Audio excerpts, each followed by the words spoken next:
Lars, but we miss seeing your face on the screen. Let's do something about that. Plus that we miss the music. Usually you have a lot of music, Lars. Oh, she can't wait. Yeah, we have music today as well. Of course we have music. So,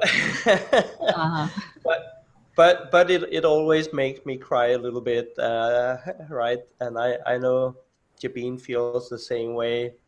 So I just had to look you in your eyes before playing the music. Doesn't look that good in red eyes, right? Because you don't want to see it after. Exactly. Excellent. You should get a screenshot, Lars. Yeah, absolutely. So wonderful to see you all. I'm going to get us started with a little piece of music, of course. And after that, I'm going to kind of give a few flashbacks in a short period of time to everything that we've been experiencing together, building together, the ups and downs, the learnings, the challenges, everything. As much as we can cover in the limited time we have together today, of course. So just checking, everybody here have been on board for a long time. So I don't think we need any very basic introductions. But I'm Lars, and I'm the guy to blame for starting all this. So apologies for this, but thank you for being part of this ride for 12 weeks. And I'm going to make the point later again, but we're just getting started. But this sprint is coming to an end today. We're going to enjoy presentations from some of the participating teams, and there's a lot of things to celebrate. So, but before talking more about that, I think it's time for the music, isn't it? Let's have that little musical experience to kick us off in the way that we always get started. And I cannot wait to share what passion feels like, because I think this video captures exactly what passion feels like. We all have that feeling. I can tell it's not every time I meet somebody out there that expresses passion and signals that they are in their zone. Many people are not connected to their passion in what they do, and that's a pity, right? And education is a good place to begin that journey, connecting us all to our passions. But this little lady that I will play now for about 5 minutes, she is passion, and clearly she loves what she does. So let's just do this. Let me share, and we'll get the ball rolling. Enjoy the next 5 minutes, everyone.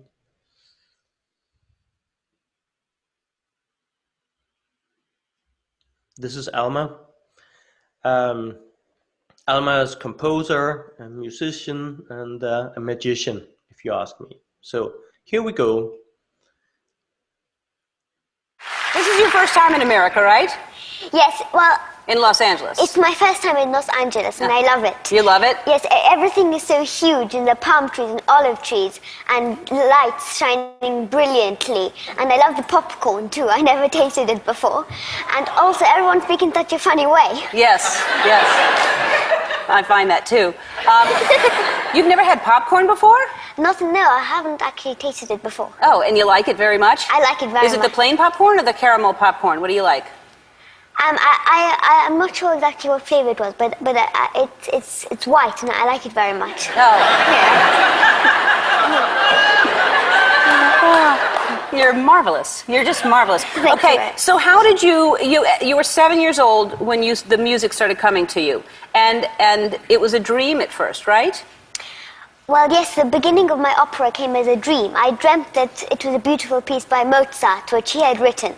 But when I woke up, then it turned out that I had actually thought it's actually me who thought about it in my dream. And I played it down on the piano, and my father recorded me before I wrote it down in pencil so that I would remember it. Wow. So it just, and you remembered it. You woke up from the dream and remembered all of the music.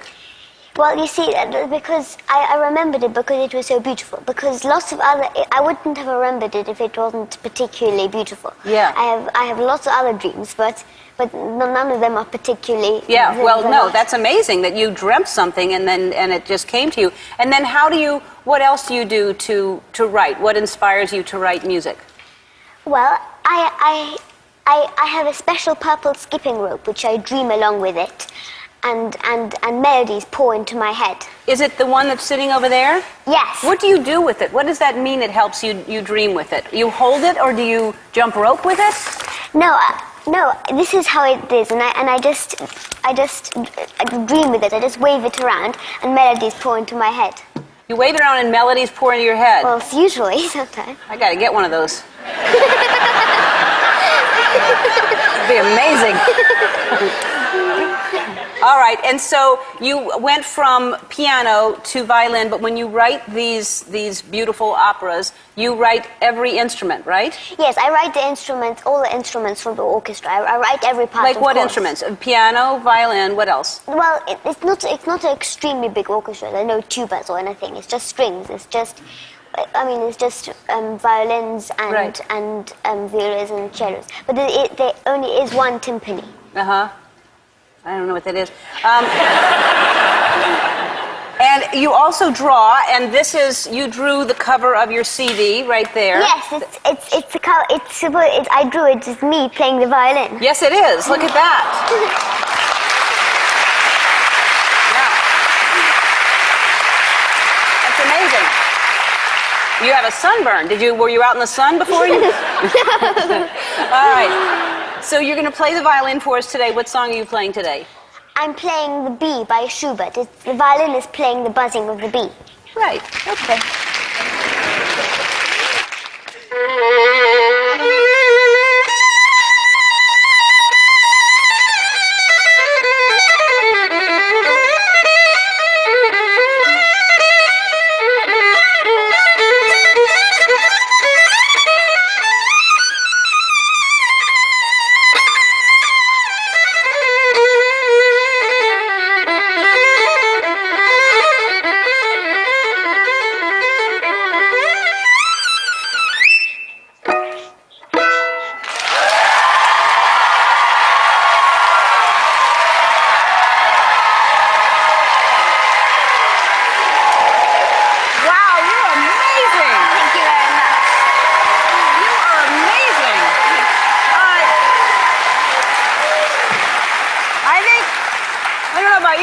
Chills watching that.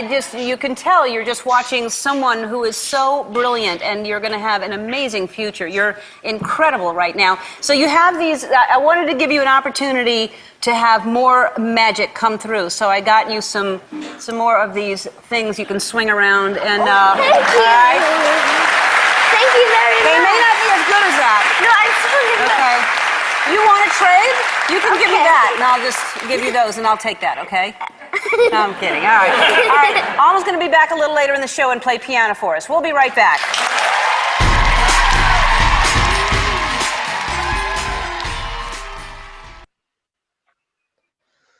So that was Alma, and isn't she amazing? I hope she never loses that passion.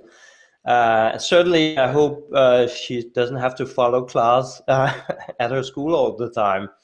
I hope she's going to grow in this passion and just continue doing what she's excited about. Even when we are purposeful and passionate and doing what we love doing, life is not always easy, right? There are bumps on the road, there are obstacles on the road. And I'm sure you've been experiencing, the challenges during this sprint of finding the time and finding answers to a lot of the challenging questions I've been asking during the assignments. And this morning, this is what you see here is what I saw on my morning run. I think the intention is that I should get up there on top of this obstacle. I think that's the meaning of it. I have no idea how to get up there, and I didn't get up there. I need to. I would like to get up there at some point. I think I need to find an easy obstacle to do first and master that before I get to this level of competence and believe in myself that I can actually get up there. And I find some similarities in the way we are looking at the challenges in education. It's not an easy ride to change education. It's not an easy ride to create the future of education. And I think even in this short 12-week sprint, I think we've all experienced, managing daily life and designing the future at the same time, super challenging, right? And even when we do invest our time in designing for the future, there's a lot of obstacles on that road, and that's the whole point of Educate for Life as a community. And it's to be together, it's to support each other on this bumpy road. And the sprint as the first community activity, the whole reason for that is a really good lesson learned about how do we, as quickly as possible, ideate and validate ideas. So we can either move on and try something else, or further develop what seems to be the right thing. So this is this is Lars in a painful situation this morning. Like, how am I supposed to get over this obstacle, right? And you may have the same question about your sprint projects. May have the same feeling. That is okay. That is absolutely fine. We are here as a community. We are all in the same boat. We are here to help each other. So we are here in a safe environment. And today we are going to celebrate those heroes of mine who have accomplished a 12-week sprint, who have come up with a project, who have shown the commitment and dedication in saying, hey, we want to present to the community and to you. And we want to take your feedback, whatever that is, your guidance on what can we do from here on. We fully understand this has just been 12 weeks, it's just the beginning. What should we do from here on? So we are here to provide our input, our feedback and guidance to everybody who's presenting. And everybody, each of you, are part of providing feedback and guidance if you wish to. If you want to provide some thoughts and input to presenting teams during the day, please put them in the chat. We're capturing everything that's put in the chat box, and then I'll make sure to distribute the relevant comments to the presenting teams afterwards. Right. So that's the low-hanging fruit in terms of the technology solution that we're using today. But I think it's a simple approach, and it can easily work for everybody. This is just to kind of give you a quick flashback to what we've been through. I've made some comments online that it is called a sprint, but it feels like a marathon at this point in time. It's like, oh my God, this has been a lot of work, and it's taken a lot of time. But when we were here together on the 18th of December at the introduction call, it was like, this will happen fast, but it feels like a long time. And this is what we've been through together, actually. For many of you have been part of this from the very beginning. So you will remember this particular slide, this timeline with the awake part in the beginning. That helps us to understand what are the trends happening in the world in terms of disruptive technologies, disruptive new startups, changes in society, trends in the way education is being delivered, and what's disrupting it. So we looked at that together in the beginning of the whole process. Then we started researching, we started ideating, And then we started to dive into the particular ideas that came up during the ideation, and you all started to experiment with these ideas, test the ideas in different ways, and learn from the feedback. I hope we'll hear some of your learnings in the presentations today. And we are now at the launch workshop on the 7th of May, and I'm super excited to be here with all of you. From here on, you can call this the implementation phase. I'll leave it entirely up to each of you what that is going to mean. If you are going to say this was exciting, but I need my life back, or if you really want to do something about this, and if you want to do something about this, I think there are many ways we can help you, and we are here to find out how that can play out.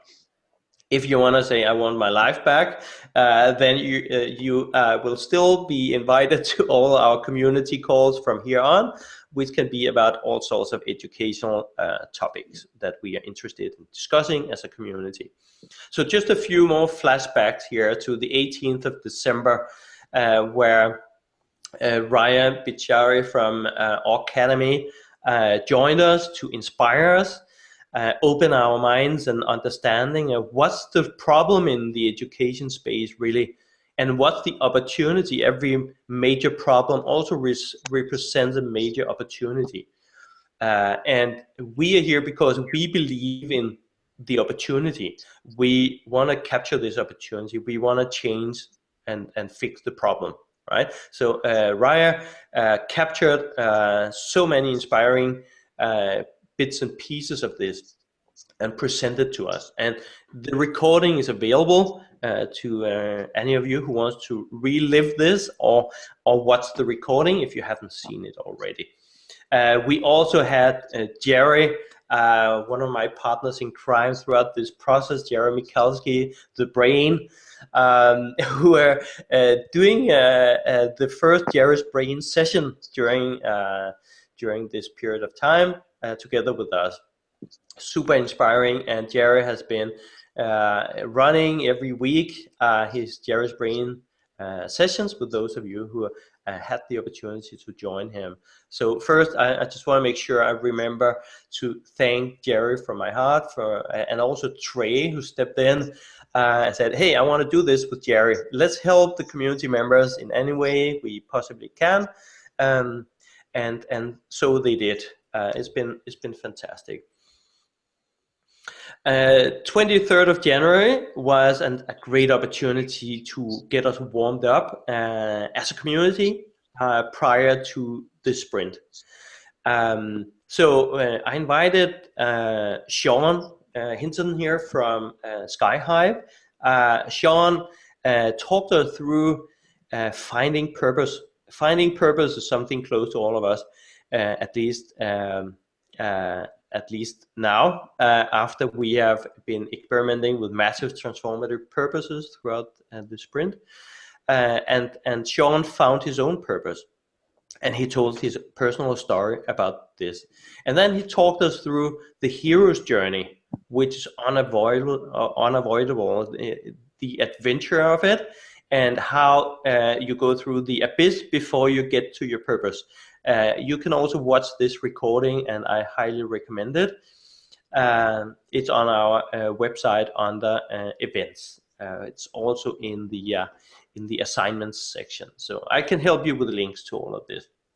And he talked us way into the future work and how we're not talking about getting skills for jobs, but designing our different competences of the future, and the paradigm shift that he's already starting to drive with Skyhive, and a very inspiring solution. So I encourage everybody to watch this. On the 19th of February, we kicked off this sprint, the first activity we have done together as a community, and we call this the Impact Workshop.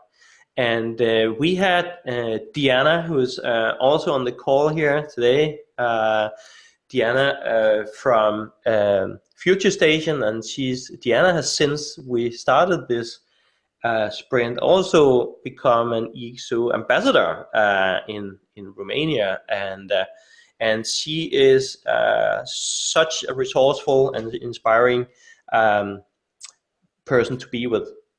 So Diana joined us. I'm very grateful for that, to introduce us to the 5 future scenarios for education 2030. And this was again to open our mind to all the trends and disruption that is coming our way, so we can leverage that rather than being scared away by it like everybody else will. We take the opportunity rather than drowning in the problem, right? So this was a session to kick us off. This is where the sprint started. Then on the 5th of March, we started the idea stage. The idea stage is where we're discussing what is ideation, how can ideation happen, and we ran a short virtual session, ideation session. We talked about problem solution, pairs, and everything that we need to be aware of when we begin ideation. And then we kicked off also our Sway platform with Sushan. He joined us on this session to introduce the Sway platform, which we then used for our ideation phase. What Sway is an incredibly creative platform that can help you co-ideate, provide feedback on each other's ideas at a very detailed level. You can provide feedback on just minor pieces of a certain idea proposition. You can upvote and download, and you can do many things collaboratively. This is the style that we enjoy as a community. And Sway has been powering also the AI reviews of all your ideas. And when you came to us with your first revision of these ideas, Sway was the AI review that provided feedback on your ideas. So I'm very grateful for the support and the cooperation with Sway and the team. So thank you guys for being with us on this ideation journey. 26th of March was our Disrupt workshop. We had a little bit of music as always, and experienced how you can put together virtual choir act from across the world, real people singing, being together about what they love most without actually being together. I just see so much opportunity for education in similar approach and similar adoption of technologies, but that's just me. I enjoyed the music without any other thoughts behind it. And we talked about disruption in EdTech, and we had Raya coming back to kind of disrupt our current thinking at the time around education and creating the future of education. So Raya gave us a very interesting insights into how EdTech is currently disrupting education, showing a promise to help us find the inspiration to take our own ideas to the next level, the next exponential level. And Raya did this in the middle of the night for her in Dubai, and it just shows the incredible dedication that everybody has been showing to this sprint. This is a long list of different assignments, isn't it? It shows what you guys have been going through. If you haven't completed all of this at this point in time, it's absolutely fine. You can still go back here and continue your work. You can even do a whole new iteration on the whole thing if you wish. So this will, I will keep this up on our platform. But even just this short list of assignments that you've been working on is already a long list. So it's very impressive what you guys have been completing during this period, all on your own. This has been supported by a number of different events. You see just a few of them here, because when you have been talking about different technologies, how can we apply them, how can we create a UI when we do a prototyping and these things. We've been bringing in our community members and friends of our community to talk us through these different topics to help us. And all of these recordings are also available to all of you. And there's so much there to learn from. So I really want to thank everybody who has been contributing by being part of these calls. We've been through the awakening, we've been through the ideation, we've been through the solving stage, which is about testing out these ideas, or at least just getting the test started. Part of that has been building some early stage prototypes, like a landing page or something else, to help get even better and more accurate feedback from your user segments. So I'm very, very impressed with what you have come up with in such a short time. Acceleration is kind of what's starting now from here on. So this is what we need to plan for, based on what you have achieved, what you plan to do next, and based on questions. So time has come for the first presentation of today,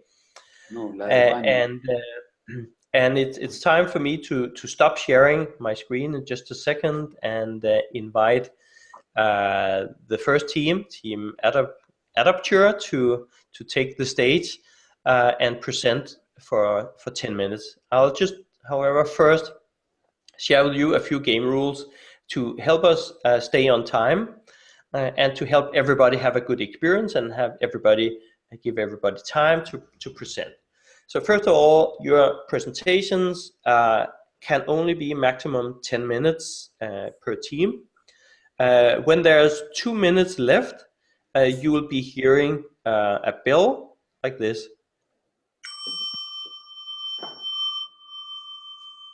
I hope you could hear it. Could you hear it? Could you hear the bell? Yeah, you could hear it? Yes. Perfect. Great. This means there's 2 minutes left of your presentation time. And then we will eventually also hit the painful moment when I have to stop you from talking. And that's after 10 minutes. And I'm guilty as well on not being able always to meet the time expectation. And when your 10 minutes are gone, this is the sound you will hear.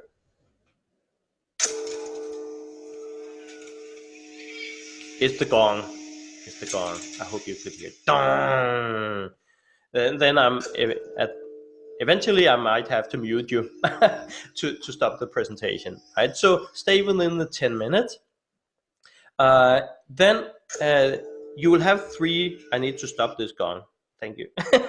Then you will have feedback from 3 panel members that I will introduce in just a second. And this is not going to be disruptive feedback like we did at the Disrupt workshop. Now is about next step kind of feedback. Who can we connect you with? What could be next steps for you to consider to support you on your journey? So whatever that feedback is, it's everything that we collectively as panel members see immediately as something we can bring to the table to support you. There might be even more feedback coming afterwards if we suddenly think of somebody you should talk to. Could be an incubator, could be a seed investor, could be something else, a school, or somebody who would make your life easier. That's what we are here for. We are here to provide you with as much support and input as we can. We have a total of 20 minutes to provide this feedback.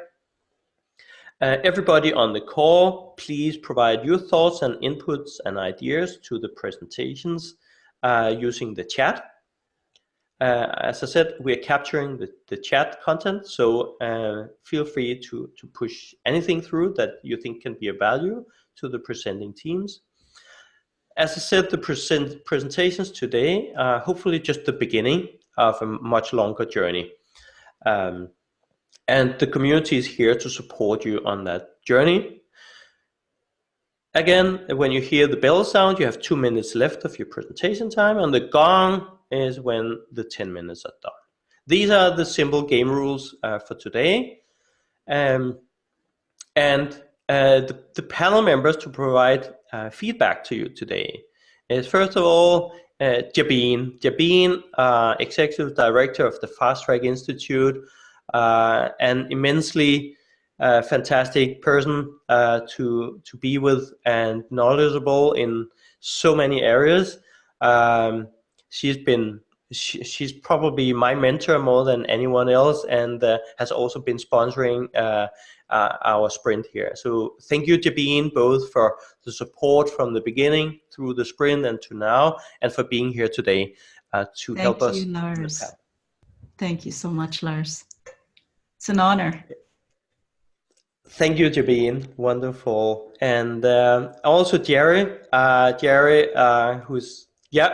Jerry has been with us in so many sessions and giving us insights into his fantastic brain, both the online and the offline version of it. I guess they're almost the same by now, in sync and everything, but Jerry's also providing his perspective and thoughts and input to each of you during the session, and I will be doing my best to do the same as the third panel member. So with that, I'm going to stop sharing my screen here and see if I can help Liliana and Gloria from the UBB team to share your presentation and take us into the future of the university. Hello, everyone. Good morning. Good morning, Gloria and Liliana. Hi, everyone. I hope you're seeing my screen now. Yes. We see your screen perfectly. Yes. Okay. You can also go into presentation. Yeah, great. Okay. So hello again. We're Gloria and Liliana, and during the spring, we've been working on a solution focused on designing the future of university education. To start, I want to connect you all with our MTP, which is Enable Adaptive Learning for an Uncertain Future. And before we continue, I want to share some context with you. We live in Medellin, the second main city of Colombia, which is a country located in South America. And we work at Universidad Pontificia Bolivariana, a private university with around 30,000 students.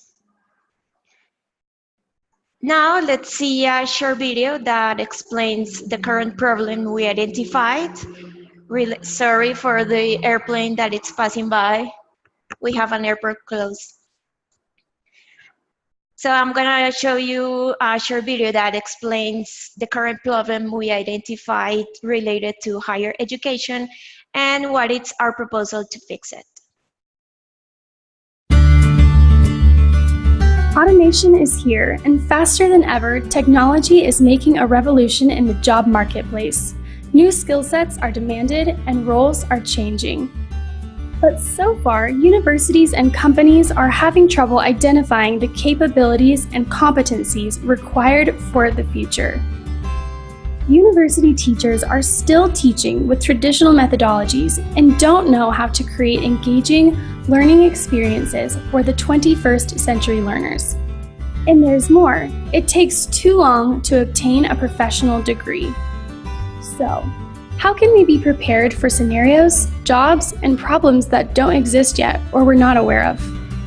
How can we learn and teach for the unknown future? Adapture identifies the needs regarding near future jobs.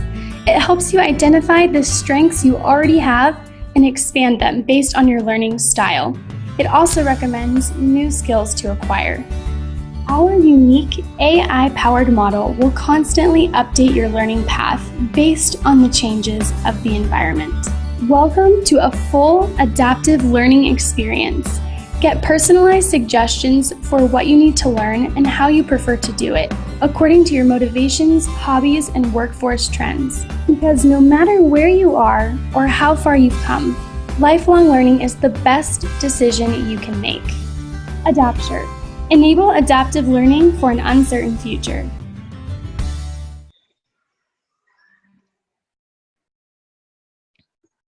So,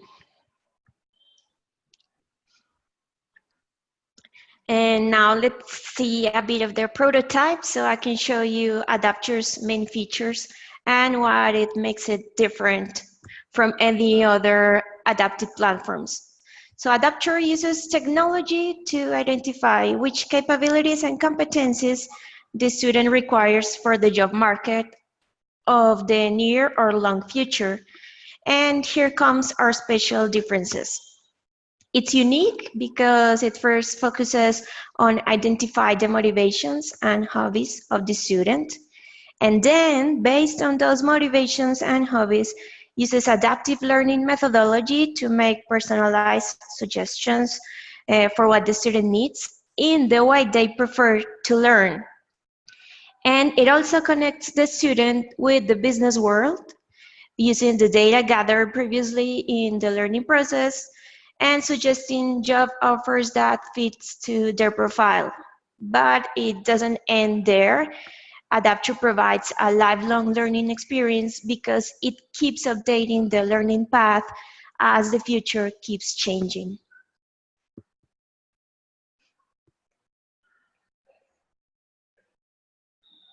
So Gloria, you can now. Yeah, okay. Now, this is our roadmap. We already have our prototype and we have been working with stakeholders. As you can see, we have NIPU. NIPU is an app for young people from ages 15 to 24 that interact with them as an assistant and advisor in different topics. So it makes it very valuable for us because it can provide info and identify profiles and interests of the client. IDF is a startup dedicated to provide immersive learning experiences through technology, mindset, and English. And it offers a transformational journey. So it is very similar to what our proposal is. Then Ruta N is the Innovation Center in Medellin, which will give us connections and help us with connections with companies and enterprises. And the Fourth Industrial Revolution Center is the one selected for the World Economic Forum for Latin America, which will lead the projects for IT competences here in Latin America. So then this is what we have been doing, connecting these stakeholders. But then from June to December, we are planning to have the data pilot with NIPU. And then we also have the two staff on demand. At the beginning will be the project leader and the community manager. And maybe also a developer, but we will see it later. And we will start with the first course. We already designed it with IDF. And then also we will have the community start. So the community can give us feedback and more. Then in October, from October to March of 2020, we consider that we will have at least a base with data to start analyzing behavior of community and students.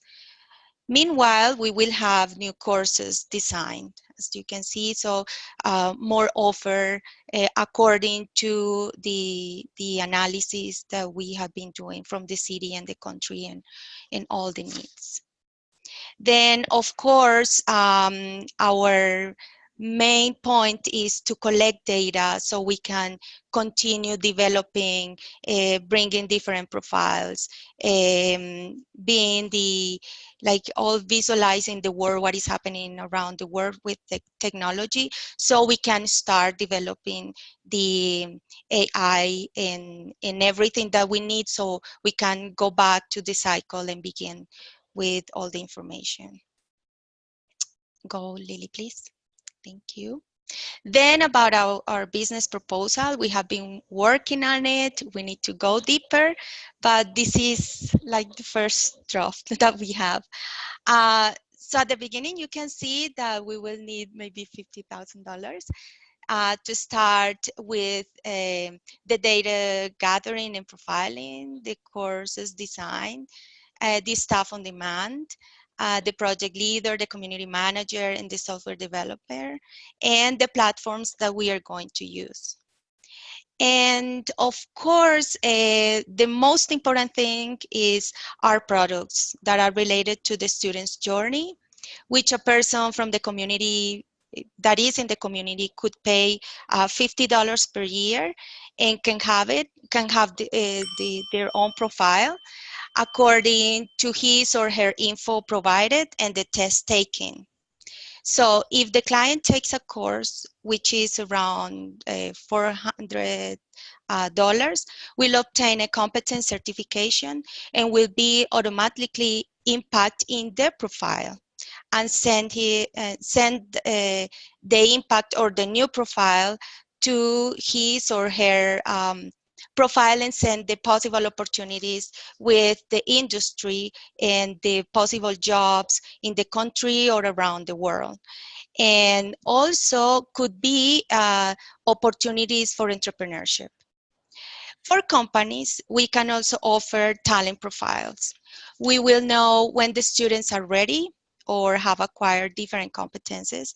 So we can provide the ones that have, that maybe they could be interested in and include them in the selection process. That means that headhunters could be also our clients or maybe interested in our information. So in general, this is our proposal, and there are so many more things to say, but we just had these 10 minutes, which are around to finish. So we will start our community very soon. Actually, you can participate right now in the prototype because we know that the very first beginning is creating our community. So here are our contacts, and we are all open to hear from you. Thank you very much. Wow, big round of applause, please. Please unmute everybody. Big round of applause.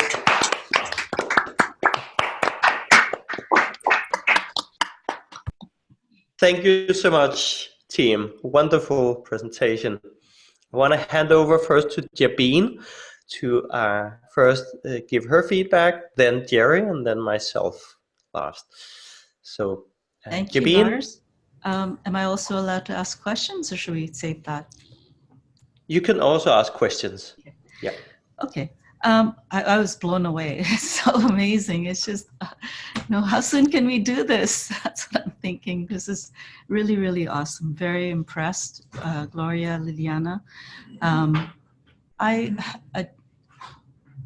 think the roadmap is amazing. The business model is pretty unique and interesting. You've obviously put a lot of thought into it. I'm really, really excited to support the initiative in any way that we can, and excited to hear about the stakeholders that you've already got involved in Medellin. Ruta N is a partner of Fast Track Institute. So actually, and Gloria, you know this, we will be in Medellin at the end of May, and we're having the stakeholders there. There will be a broad representation of stakeholders, we hope, from Medellin, from previous fast tracks. And of course, you and your team are invited, and any other teams who've been involved in the Educate for Life initiative to present about this journey you've gone through. And the Adapt Your team definitely has already gotten a lot of stakeholder support and interest in the region, and we want to see how we can support it and broaden that level of stakeholder support and help you implement your business model. And we'd love to have a conversation about that. And I'll save my questions until after Jerry and Lars have a chance to speak. Thank you, Jabin. Over to you, Jerry. Awesome, brilliant. I love this presentation. This smells like a startup. Sometimes you hear ideas that don't have that feeling, but here you have partners, you have a roadmap, you have a lot of practical things coming. And I realized that you need to focus on a particular piece of value. So in the presentation, the thing I was sort of missing a little bit was some kind of use case of, here's the mock-up of our app, and here's one piece of value that a user of the app would get just visualized. So it would stick in my head as, this right here is the core of the value you want to deliver. Because I got close to it, but I don't feel like I got a sense for what that value is. And then I was just thinking, gosh, there's so many ways you can step up the value chain in different directions here, right? So there's a profile here, and you're going to have a certificate. Are you the home for my future online profile, which currently, I think LinkedIn basically ate the resume, right? And LinkedIn failed to do a lot of other things, but LinkedIn is the modern resume. When somebody's job hunting, the first thing I say is, have you updated your LinkedIn page? Is Adapture the home for my future profile as I gain certificates from taking MOOCs, from doing other sorts of things? You didn't really open the topic of the future of work, and I think work is changing dramatically. At some point very soon, 50% of all workers will be in the gig economy. Full-time employment is melting. It's just going away a lot. Companies are highly motivated to get rid of full-time employees, and they are doing so as quickly as automation will let them, or anything else will let them. So how does Adapture adapt to the future of work and these sort of coming market realities and help me in different ways? So I think there's a lot of opportunities to flesh out and articulate, hey, we're designed for this because we have algorithms, because we have this and that. Then I think you did touch the idea that employers could use the information that they might pay you. Find somebody who loves spreadsheets and let them work out the business model for you, because you do need a little bit of projections and figuring out where you're headed. So it's sort of about time that you have that in some concise way that you can present. But I think that employers should be really, really interested in paying you money for different kinds of value you can source. And again, I then need to see the little shiny nuggets of what sort of value that an employer would see here. And I think there's a very interesting role here for matching skills needed with skills acquired and making a market out there for this kind of thing. And that's probably way beyond where you are and what you're thinking right now. But that I can easily see that kind of at the edge of what you're up to. And then another thing that's probably a little too ambitious, but is interesting, and I've seen a few things around, could you be an envelope or a wrapper for my experience of online courses to help find the right one, to then kind of keep the data and keep the work products from the online course, my notes and whatever, and then of course the certificate at the end and present it and so forth. But could you help me in my sort of lifelong learning journey? And you want annuity revenues. So if I can begin paying you something every month for the rest of my life, because learning is a lifelong task and presenting what I've learned is very important to me. It's not just that learning is important, but showing what I've learned is really important. That might really help. Those are my comments. Fabulous work. I love your presentation. It's very professional.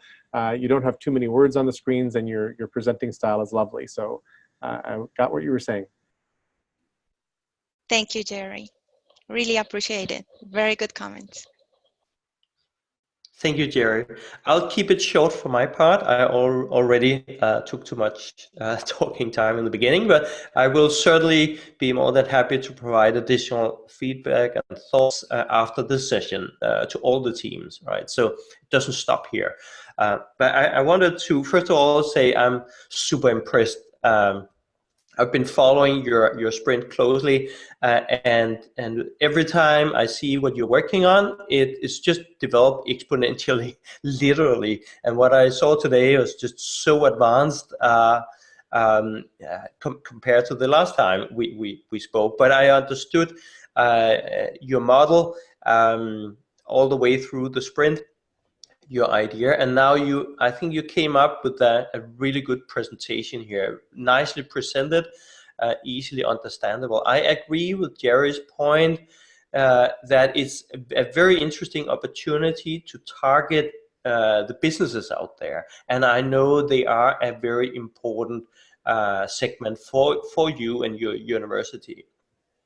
And this is where you might become a disruptive player in the industry, rather than the way you have been presenting today is a very advanced core initiative. I think you're developing the next generation way of upskilling us. But you are potentially a disruptor if you step into the business segment and giving us business skills on a lifelong journey, and actually building new capabilities in organizations is very challenging. And this is what every businesses are telling us when we work with organizations of all sizes. Acquiring new skill sets and capabilities is very challenging. And here you're coming with a solution that is very compelling value proposition for businesses also. So what you might want to do right away is update your slides in the business proposal with what does this look like for the business segment. They should be the ones paying for this in this scenario that I have in mind right now. So this is for the next revision. I'm going to stop here for now, provide more feedback later offline, but hand back to Jabine to ask. Thank you, Lars. I have a number of questions, but I'll try to keep it short. Is this a core initiative, or do you see this as an edge initiative, and it'll be a startup spun off from the university? I would say it is a spin-off from the university, and it's not. We're not thinking on doing that inside the university, but out of the university. Okay. So it's gonna be something very different, and maybe somehow it's gonna be connected later on, but not now, because you know why, right? Yes, of course. And in that case, I really want to again reiterate what Lars just said, all those suggestions he made, and again remind you going forward, let us know how we can help you implement, because we expect some of the largest companies in Medellin to be at the stakeholder event in May. And it would be great to have you presenting to them. And by then, hopefully you've incorporated Lars' suggestions, and it should be a really interesting presentation. Yeah. So I invite you to do that. Very excited Absolutely. for you. Thank you. Thank you very much. All right. So if I can say just thank you to Lars, thank you to Luciana. You guys have been very important for us, very, very much. Luciana has been just very nice and give us the correct advice and everything.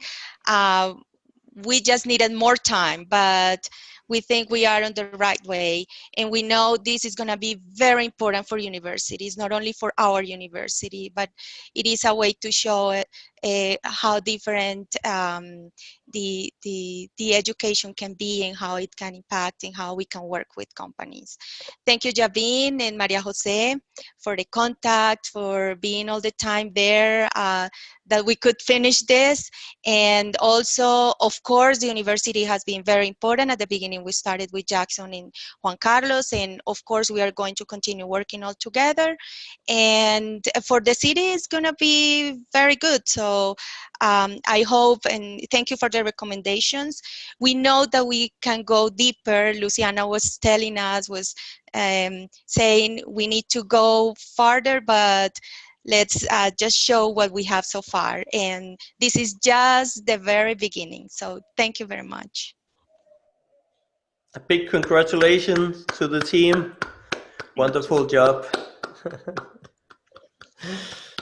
Thank you very much, Gloria and Liliana and the whole team. It's been wonderful working together on this. And And yes, we are at the end of the 12 weeks. There's no more time, and that's for a good reason, right? It's about testing, learning as rapidly as possible, and then you can make your decisions for the next steps. And there are some offers on the table to support you from here on, and I look very much forward to that journey. Thank you. Let's get ready for the warm-up team. Another exciting project that's been charging ahead from the very beginning and have come very far.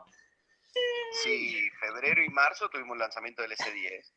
Último cuarto puede haber habido otro lanzamiento también, no me acuerdo. Y sí, el año pasado hicimos mucho más, porque el año pasado pagábamos los impuestos de un montón de cosas que yo cuando me hice cargo de este lanzamiento pasé a entrega local. Fuck. Gabriel, you need to mute. Yeah, that's that's something happening there. Charlotte and team, over to you. We look very much forward to the introduction of warm up. Yeah.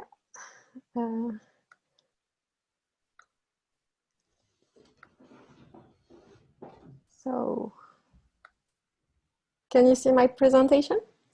Yes, we see it. Okay. So thanks, Lars, for.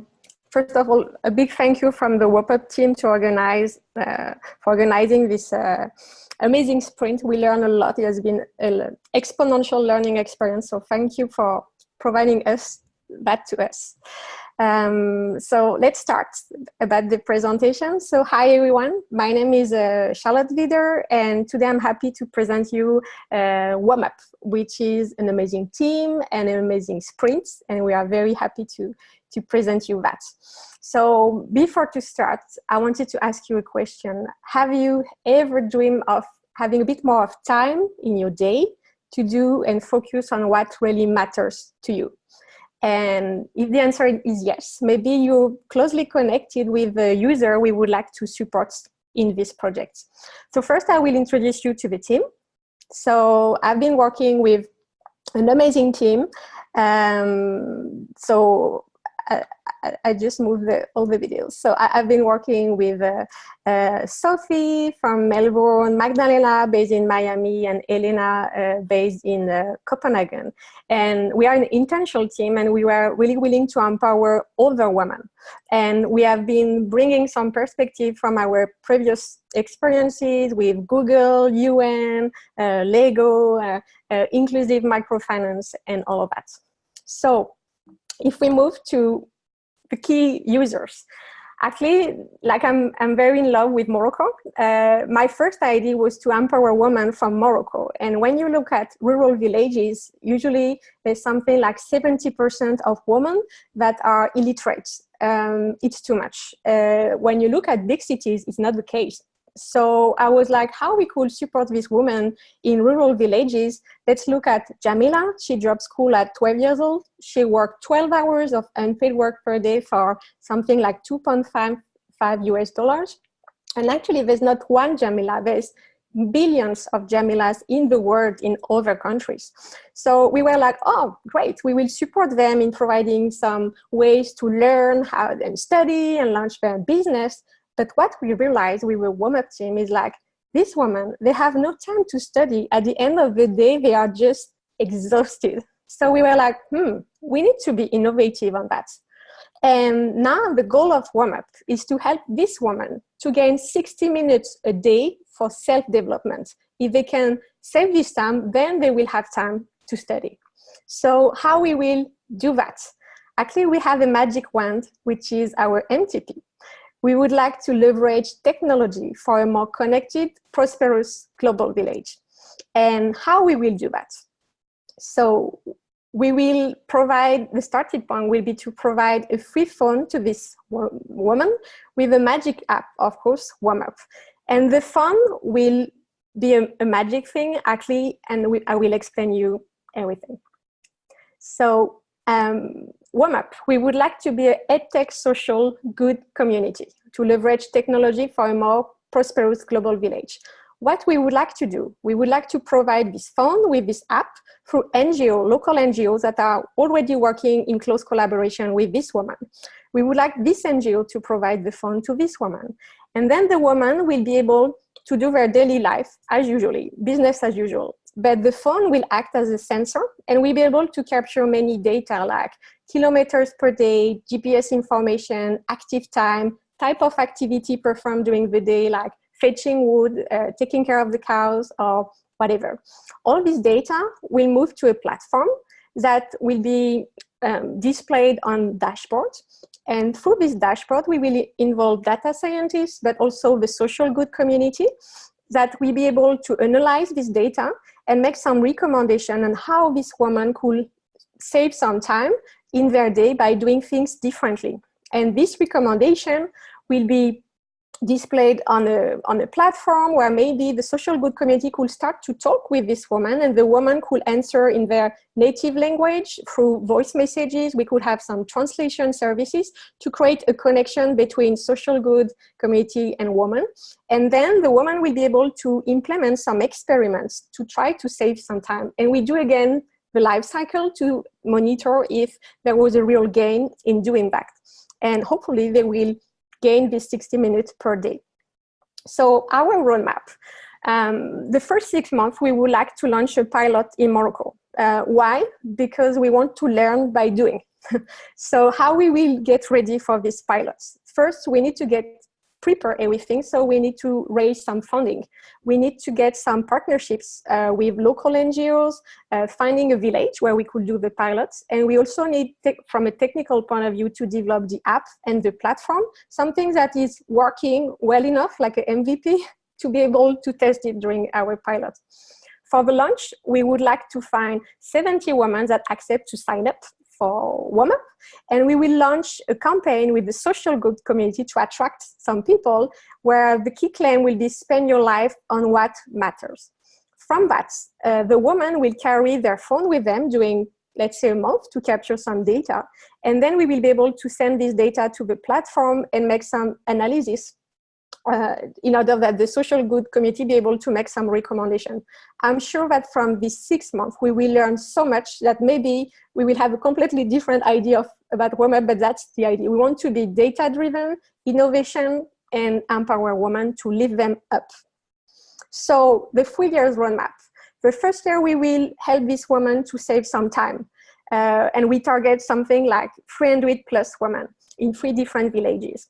By year 2, and we will need to double check that with the WOMUP app, they effectively save some time. So we need to prove that and get some evidence. On year 2, we will focus on the learning of this woman, and we will also scale the number of community to make sure the woman can start to focus on their self-development with the 60 minutes they gain from the use of the app. And from year 2, hopefully, we will learn a lot, and maybe learning more about this user, we will also be able to co-develop some services because they need everything. So there's a huge market to develop that. So that's our 3 years roadmap. So maybe you will ask us, okay, but how you will have some money to pay your employees? And because it's one of our key focus, we would like also to create some local jobs for the people, because it will be amazing. So the people we will bring on the table, we would like to bring advertisers that would like to reach the bottom of pyramid people in emerging countries, and they will be able to pay some ads. We will push through the phone. We will also involve market study companies that would like to analyze this newly connected bottom of pyramid people, and they could pay some inclusive surveys that could be launched. And we will also rely on local companies with their corporate social responsibility department that would like to have a positive local impact through technology with the woman. And typically they could, for example, sponsor the free fund we would like to provide. So that's our idea. In terms of revenue for these 3 years, the first year we will only focus, the main revenue will come from local investors and a crowdfunding campaign. On year 2, we will start to introduce some paid market studies and featured inclusive ads. And hopefully by year 3, with all the data we will have gathered, we will be able to imagine some services around big data that will help us to monetize the data, get more revenues to reinvest in the woman. So we are not the first one to be willing to support NGOs and leverage social good community. Thanks you, Lars. I heard the gong, still 2 minutes. So we are not the only one. But the good thing, as Magdalena always says, is it's good if we are not the only one. Maybe it's a very good idea. So we are not the only one, like we benchmark a little bit with Worldwell or whatever. But what is unique with us is like we will be the first one to be exponential. And through the sprint, we have been studying the EXO attributes, and we believe we could activate quite a lot of them because we want to engage the community, we want to have data, we will have the experimentation mindsets working with social tools internally, and externally, we really want to engage a global community, have stuff on demand and all of that. So we think we are on the good path to be exponential. If you would like to be a partner with us, if you have great recommendations, ideas of local partners that could help us in Morocco or anywhere else, feel free to contact us. So you can contact me on my email address. We have a Facebook page at WarmUpEXO. We also have a landing page. So feel free to ask any question you have, recommendation in the Zoom chat, because we are super looking forward to have any great ideas that could help the team to move forward. So thank you very much for your attention. I've been less than 10 minutes, so I can stop there. And again, a big thank you to all the team, Sophie, Magdalena, Elena. It has been an amazing experience. Thank you. I give it back to Lars. Wonderful presentation. Thank you very much, Charlotte and team. I'll save my comments for my turn on the feedback and hand over to Jabine again to provide your thoughts, Jabine. Sure. Thank you. That was a very impressive presentation. I'm really excited personally about this initiative because I do believe women are the answer to solving this issue of having a connected, prosperous village, a global village, given what's happening with governments all around the world. So this is absolutely necessary. It needs to happen. I have quite a few questions. I only asked a couple right now. About, for example, you say it's about a connected, prosperous village, your MTP, through women, but the value proposition is not completely clear to me in saving an hour of their time. First of all, based on what you've presented, I think you could go way beyond that. You could deliver transformational impact, and focusing on saving 60 minutes, maybe as a pilot, but I think your potential impact could be much greater through leveraging technology and the connections. Another comment I would make is that you presented, I believe, that you would implement the initiative through NGOs. And then when you described your business model, you talk about CSR as a driver for big companies. Mm-hmm. So I think you need to maybe look at your stakeholder mapping and make sure that it makes sense, that the interfaces are in the right places and the interests are aligned. And again, I would suggest that you think about your stakeholder mapping and who's involved where, and if there are any misaligned interests or perspectives, you need to uncover that so that everybody is aligned towards a common shared vision, including the Jamilas of the world. So there's a lot of different aspects that you need to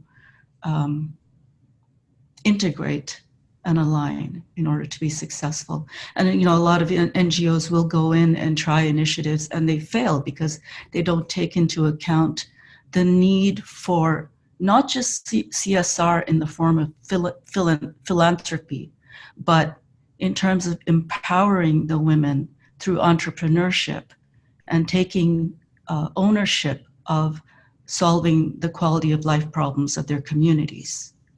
Mm-hmm. That's what I would recommend. Yeah, if I could just answer for the question. So for the NGO, the thing is we would like to provide a free service for the users, the NGOs, because the NGO will also be able to get some data to better monitor their impact. So why we involve the corporate social responsibility of local companies, because they have funding, and it's much and more trendy to have a social impact when you are a profit company. So because you want to engage your employee, you want to recruit people, you want to show you're a meaningful company. So I think the idea is to make sure our services are completely free for users, NGOs, and the social good communities that will also find some benefit from being with us, because they will do something meaningful. They can work in close collaboration and have an impact, feel like they have an impact in their lives. So the other actors we brought, it's to make sure we generate some revenues and we have cash first to do the pilot and the rest. For the question about the 60 minutes, it's really for the pilot, because it's something attractive. We learned that many NGOs are already working with this woman, but and they do what you do, like entrepreneurship academy, some training to learn, and they say like, oh, but the women are not really showing up or whatever. But when you discuss with a woman, you realize they have so much constraints on their shoulder. They have no time, or they have so many barriers that impede them to go there. So the 60 minutes, it's something sexy for the users. We want to attract for the pilots, but hopefully the impact will be way bigger after the pilot when we will learn. But it's also a way to catch the attention also of the social good community. We from the little experiment we did on social media during the sprint, we learned it's a very catchy concept. Like people would love to save a little bit, few minutes per day. So we try to catch both the social good and the users. But thank you very much for your feedback. Yeah. Thank you. I can't wait to join. Thank you. Gareth? Over to me? Yes. All right. Great job, Charlotte, Sophie, Magdalena, and Elena. Love the presentation. It's really complete, and it gave me a million more ideas. So I'm going to go real fast, but we're recording this. I love that you said there's billions of Jamilas in the world, and I totally agree. In fact, a big piece of the issue here is cultural. In many cultures, women carry water. It's seen as women's job. Women gather lumber and come home with a big bundle of lumber on their heads. Women take vegetables to market. In many cultures, men lie around and drink beer. And so how do you hack culture will win a lot of time back for women. It's not that they need to get like appliances at home and that's going to save them time like we sold them in the 50s and 60s. So there's a huge cultural hack here that I think is super interesting. Zeynep Tufekci, a sociologist who I really love to read, just recently resent out a note about her grandmother, who was Turkish and was not allowed to go to school, but a teacher basically championed her, got her to go to school. It's a beautiful story that ends kind of in tears in different ways, but we need to figure out how to get women out from under the situation that they're in worldwide, where still to this day, people don't understand, people don't believe that they should be educated, et cetera, et cetera. So there's a huge cultural hack issue here, and power dynamics are repressing women worldwide. Now, another interesting angle here is that in many cases, people don't see markets emerging. So my wife did microfinance for 10 years. When she joined it, none of her professors could understand why she wanted to go into microfinance. It seemed like a silly market, like, well, what's this? And most people in banking called those people the unbanked and probably thought of them as the unbankable. And yet it turns out that when you give a small amount of money to somebody and they put it to use and they pay it back, they're very bankable. And in countries like Kenya, M-Pesa has bypassed the banking system because it's a means of exchange now, and your phone account is in fact your bank account. So the idea of getting phones in people's hands is really interesting because it's a lever for a whole bunch of things, including cultural change, because the power dynamics in the family will shift. And that's what microfinance found, is that when women suddenly got money, in some cases men would try to take the money away. So you had to have an account that only the women could access. I mean, it gets really complicated culturally here, and that varies wildly by country. Women's work is unpaid generally, and ecofeminism and a whole bunch of other sort of areas have been studying this and trying to figure out how to at least make it visible, if not actually paid. And then suddenly I thought, carbon credits, carbon offsets. A whole bunch of us are paying for the airplane trip we wish we didn't have to take, because airplane travel for people like us is the worst part of our carbon footprint. And in some cases, that money goes to plant trees or do whatever. What if we could monetize these women's chores and errands and housework, even at very, very small amounts, and maybe in cryptocurrencies that become local currencies? And I understand this community is connected to something called the EXO. So fractional EXOs as payment through the app might be super interesting. And the moment the woman starts earning some money, it doesn't have to be a lot. Look at Turking on Amazon's Mechanical Turk. People don't make a lot of money, but people are all over it. It's pretty exploitative on the one hand, and on the other hand, it's access to some sort of funding, which is good. So I think that's a difficult thing. Speaking of difficult, an ad-supported model that is gathering data on these women and selling it to advertisers is going to be ethically difficult, because a lot of these women will not understand. First, they won't understand what the proposition is, but second, they won't be in a position to say no. When you're economically completely suppressed and you have nothing, including no time, you'll sell anything that comes along. So I think that this is a very difficult issue, and you need to approach it in a way, maybe flipping it around. So one way to flip it around is to design this so that the women own their own data and can sell it if they want to in a market. So begin to flip. Look at distributed data stores, personal data lockers. The Internet Identity Workshops have been working on a series of projects where startups are trying to figure out how do I own my data, rather than the phone company or whoever is data mining me and then trying to sell me stuff later or sell off my data. So anyway, those are all different ideas. A cultural hack here is shift some of these errands to men. And do it, maybe you reward the men with, maybe some of the credits for EXOs go to men for hauling the lumber or doing whatever else. I don't know, but I think cultural hacks here are interesting. Look here at Molly Menching, who basically has hacked female genital mutilation by going to the imams in highly religious villages and saying, hey, this is not in the Quran, it needs to be changed. And they're like, huh, guess so. And her success rate at changing FGM in culture in village after village, because it's a village level battle, is really remarkable. So I think that's part of what you've taken on here, because it's not going to be easy to suddenly clear 60 more minutes. And a lot of their time is spent walking 5 kilometers each direction, carrying a jerry can and getting filthy water from a well. So the last part of my wife's microfinance career was at water.org, trying to do microfinance for water and sanitation projects. It's a gigantic issue still worldwide. I loved your mention of the attributes, the EXO attributes at the end. Sorry for the spilling of all these ideas, but they showed up as you were presenting, which means your presentation was really good. It was very fruitful for me to hear where you were headed, and then think of these neighboring ideas that might propel you into different areas. But I think that the privacy issues are thorny and difficult, and maybe potentially dangerous here, because look at what happened with Facebook trying to get basic internet out across the world. There was a general global rejection of internet basics, because hey, you're going to give us a free access, but you're going to teach us that the internet equals Facebook, which everybody understood was like dangerous and stupid. So congratulations on a great presentation. Sorry I went long. You gave me a lot of ideas. Thank you very much. It's super interesting. I don't know if any one of the team would like to react. Or... just on the data. Hi, it's Magdalena. Can you hear me? Just quickly. Hear you just fine. Can you unshare the presentation so I can see everybody together in the... Sure.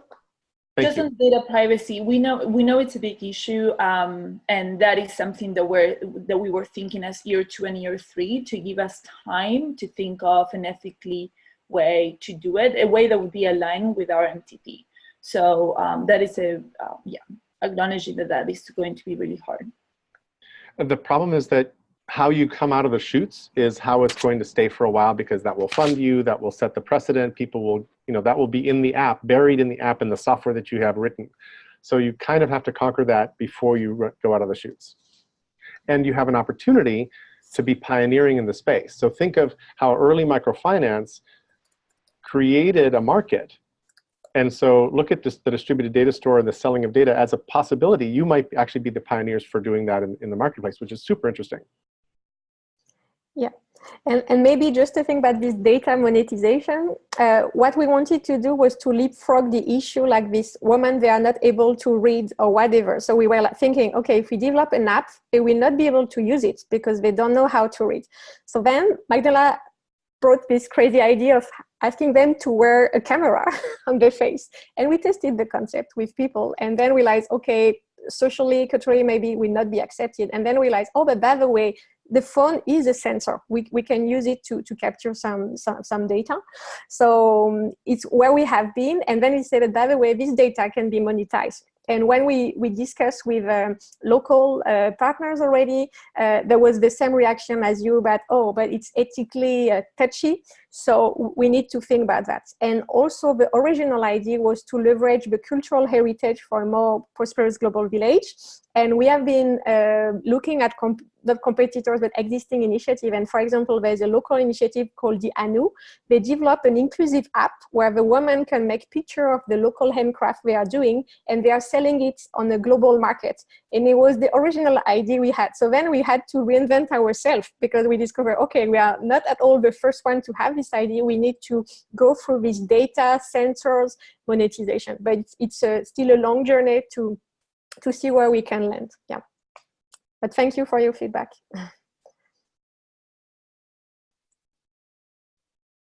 Yeah, thank you, Jerry. I'll keep it short again, and maybe there's a few questions from the team. So I'll just keep it short. I love how your team throughout the sprint has been able to test your ideas as they were coming up and make a decision and say, okay, hey, we have to change direction here. Hey, there's a technology issue here. Hey, there's a monetary issue. Hey, there's a regulatory issue. And then you keep finding new ways forward. This is fantastic. I really enjoying that. I think you need to prepare to continue doing that for a while longer, right? Until your hypotheses are validated, until we find the different answers to these many good questions that have already been discussed. And there are many more.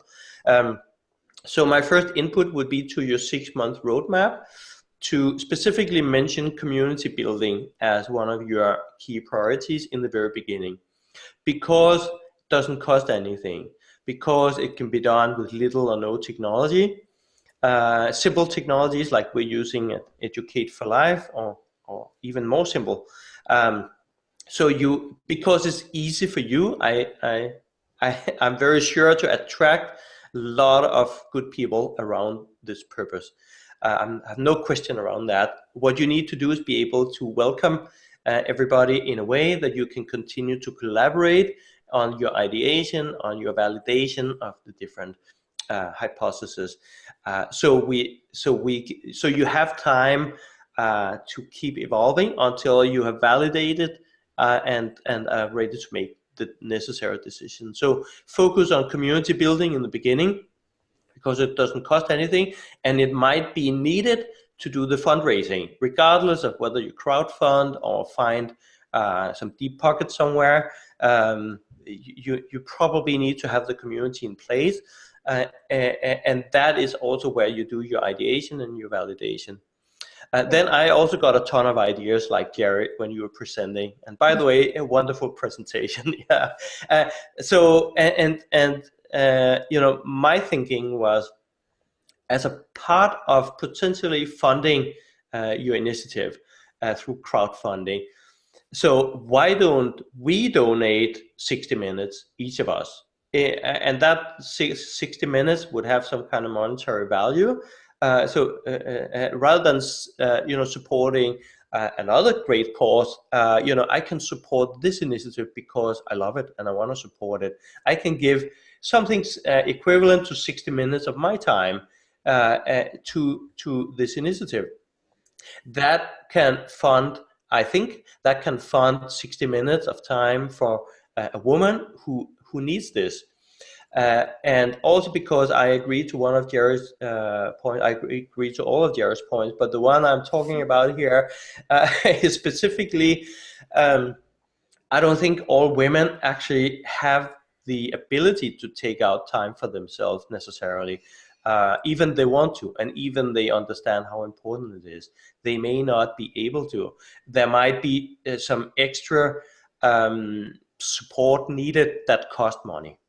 So why don't we buy that time somehow and actually allow everybody around the world who likes to support somehow to give 60 minutes? Is also a way of kind of describing the value that you give to somebody else. It's a donation, it's a gift. It's just an idea. Mm-hmm. And then, and my time is also up, but I've been looking into social trading networks a bit, especially the ones that failed and why they failed. And it's maybe something I can send you some thoughts on this afterwards to save time now. But there are some interesting lessons to learn from the social trading networks out there that failed. And one of them is if you right now choose a certain model, business model, fundraising model, if you change direction, you may lose some of your most important supporters for some reason that you didn't anticipate, because they want things to play out in a different way. And this has actually been a main cause of failure and collapse for some social trading networks, because they have to change direction, then they lose their partners, and then this is very challenging. Another thing is about the whole data part, that there are partners popping up that see value in the data just like you do, and they want to build their own or leverage data in their own way. So suddenly you see different entities maybe fighting for the same data or preventing each other from succeeding. So there's a lot more to share. I'll do that on offline. Thank you very much to the whole team for a wonderful presentation, wonderful work throughout the sprint. Yeah, thank you very much, Lars. And just for the community part, we already started like 3 months ago to build slowly the community. We have now a Facebook page, we have a website, and so more and more people are aware of what we are doing because we keep on telling it to so many people. So we really hope also there will be like a snowball effect from starting now. And when, as you say, we will need to activate the social good community for the pilot, we will have already enough people around us to be part of the pilot. But thank you very much for the feedback. Thank you. An applause to the team. They so deserve it. And it's time to welcome the New Skill Up team, the amazing SME team. So over to you, gentlemen. I think I've seen you all here. Gabriel. Yeah, good, perfect. Let me start sharing my screen.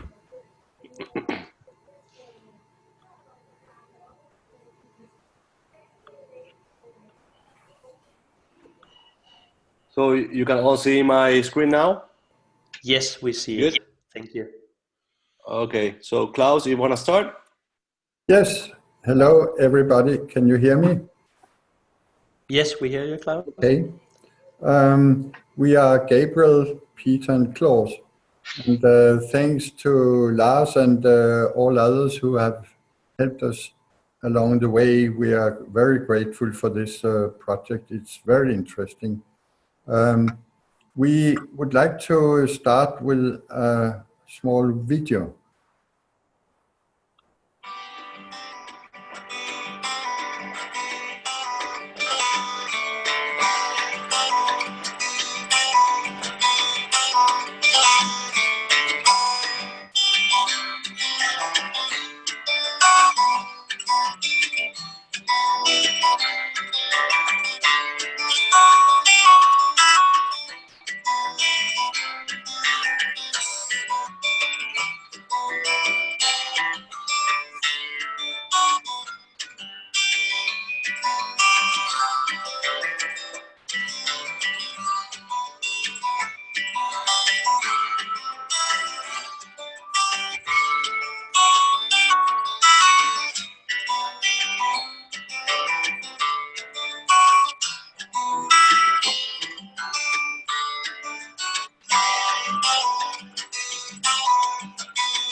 Good. Whoa. Yeah. Here you see our team. You'll see that all of us are working with training of executives, of managers of various kinds. And we're also, all three of us, engaging very much in EXO principles. We have a background as business managers and having higher business educations. So we are quite an experienced team in the direction which we're working with. Our MTP is accelerating adult lifelong learning globally. And this is because we see a massive need for doing this. And this will comment on in our presentation here. Good, perfect, Klaus. I will continue from now. So just to present very briefly, what are the problems that we found during this presentation, during this research? So as we presented that, we found that the skills are outdated, mainly in adults. So we divided the impact of this problem mainly in 3 different dimensions: from the individual dimension, from the companies, mainly focusing on SMEs, and at the end as a society. So if you want to see as a problem for a society, we'll see a break on the creation of prosperity, and a welfare contributes to a societal risk. So all this problem at the end has a huge risk and huge impact in society as a whole. But we have these impacts divided into different dimensions. So as you already saw in our video, our idea is to create a worldwide community, an online platform to engage managers and employees. As we see, we are focusing on SMEs around the world to promote this process of adult lifelong learning. So this this platform will have 3 main focuses, 3 main paths. One will be to have a network of partner organizations around the world. Then we're going to have the marketplace where we can promote and meet with the training providers on one side from companies that need those type of services on the other side. And then on the last part will be our process for curating and generating the content. So we receive a couple of questions that they ask us, why focus on SMEs? So this is why we are focusing on SMEs. As you see, the SMEs around the world are the backbone of the global economy, and we feel that we need to strengthen those organizations. They are lacking of skills that they need to increase their businesses and to really thrive in this economy. So we are focusing on really strengthening the SMEs around the world. As you can see, the numbers are pretty impressive of the impact of the SMEs around the world.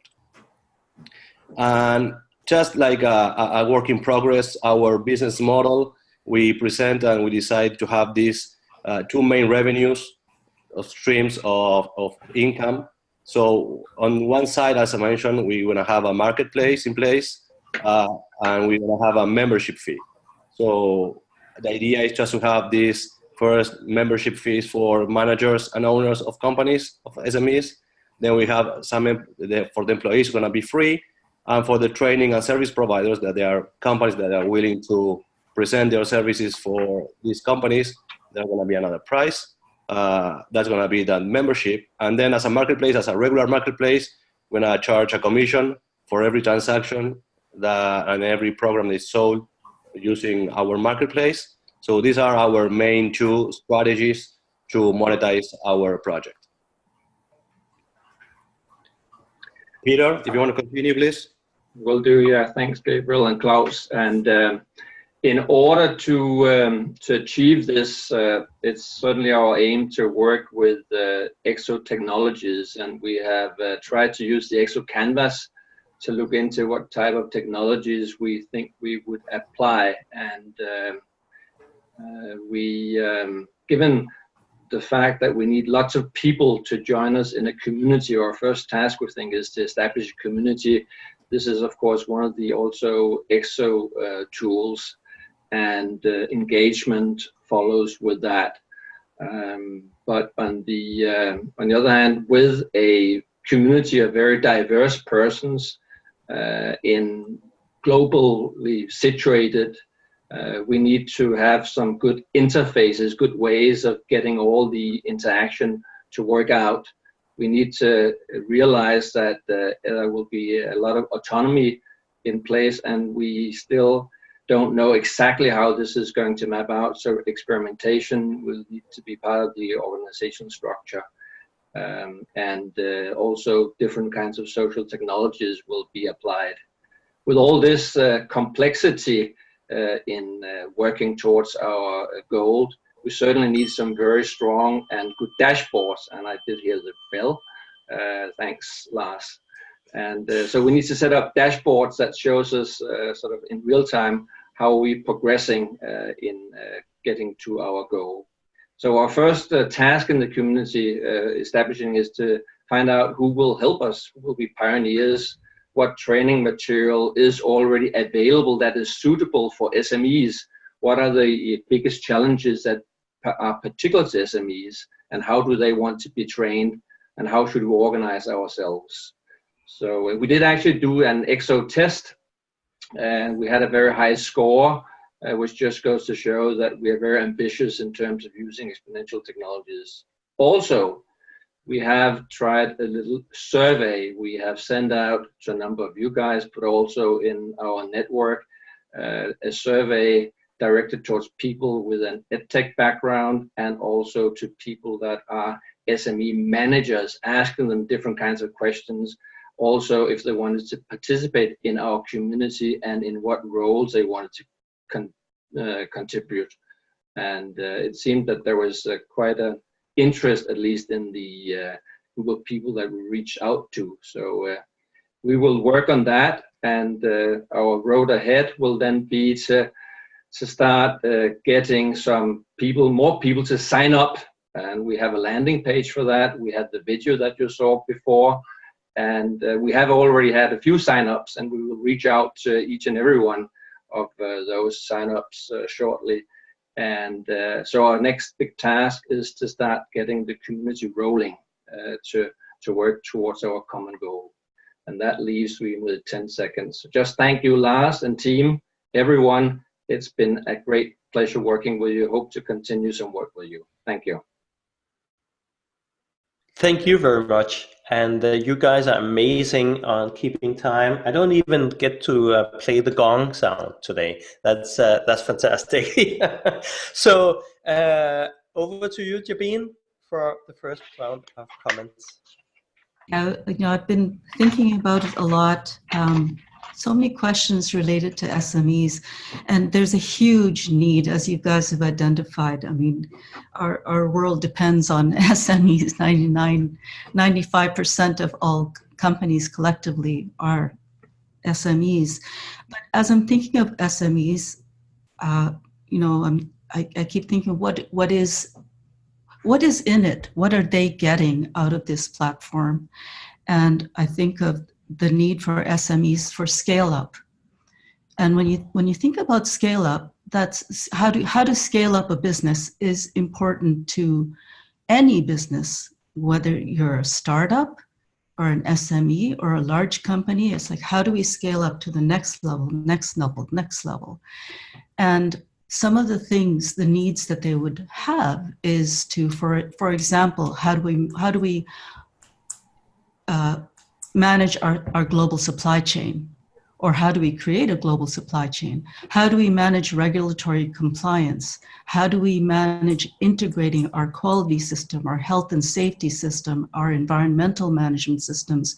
How do we do all of this throughout the full life cycle and the full value chain of this SME or this business?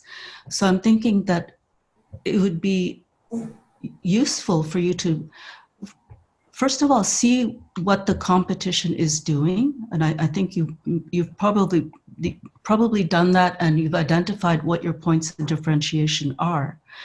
But if you can integrate with not just the EdTech providers, but the other technology providers, the companies that are out there, startups that are already out there integrating sustainability management systems or supply chain management systems, or that already have marketplaces for large institutional buyers and purchasers to connect with their supply chain across a network. These things already exist, and if you can facilitate giving access to SMEs to that, not just through the training, but the tools and the resources they would need to scale up or run their businesses or share resources, I think that would be really taking it to another exponential level. I think there's huge potential for that. Thank you. Good, perfect, good idea. Yeah, just a point there, Jeffy. You're perfectly right, and you're spot on, because we've been thinking also of integrating to existing platforms and trying to help in that way. Yes. Exactly. But one comment to that, Jabin, and thank you for your comments. We just select SMEs as a medium to reach the employees, because adults are in need of upskilling, and they have nowhere to go, and they don't even think about it. But in their work, they will need upskilling, and the SMEs will need upskilling their employees. So we are focusing on upskilling, that is adult education of people in SMEs. Totally, and I would suggest also consider, as you think about upskilling the adults who are running these SMEs or working for these SMEs, that the world is continuing to change and their industry and their business may be disrupted. So there's also going to be a need for these same adults to skill up for running their own exponential startups, solving problems. So that's right. It's a very interesting initiative you've taken on. Thank you, Jeffy. Cool. Shall I jump in? Yes. Over Great. to you, Jerry. Thank you. Good work again, team. You're in a really exciting space. So you're at this conjuncture of lifelong learning, small to medium-sized enterprises, et cetera, et cetera. And one of the early notes that I had put on my little Evernote thing on the side here where I'm taking notes was, this is the heart of the world economy. And then you said this is the backbone of the global economy. And I wrote next to that, yay, because I completely agree. This is a really important thing. A brief note on videos. I meant to congratulate Adapture for their video because it was a nice intro. I'm afraid that New Skill Up, your video was a read only. You basically used 1.5 minutes of your time in a way that you then repeated when you were in your presentation. You repeated your MTP, you repeated a couple things from the video, and I would have preferred you not do a video at all and just improve the presentation with that extra time you had to give us. I'm thirsty for someone to go really deep into what on earth lifelong learning means, and in this future of work thing, which is really like, I'm thirsty for 3 memorable bullet points that are like, oh crap, these guys really get it. I want to be in their community, in their marketplace, because you said lifelong learning, you said community, you said this, and I didn't get what the value of the community was. There's also trust issues in marketplaces. There's some online, I tried to buy something on Alibaba once, and there was no way to tell who the hell was a good vendor, what I was going to get. Any one of them could have been ripping me off. Same thing could happen here. It's like there's tons of sort of charlatans doing work, consulting, training, doing whatever for SMEs and for large businesses. How do I know who's valuable? So I think creating a vetting method in the community that's credible would be really valuable. And now I have a value proposition for why I want to be a member. Staff on demand is probably huge for small businesses. You could step on that, emphasize that attribute.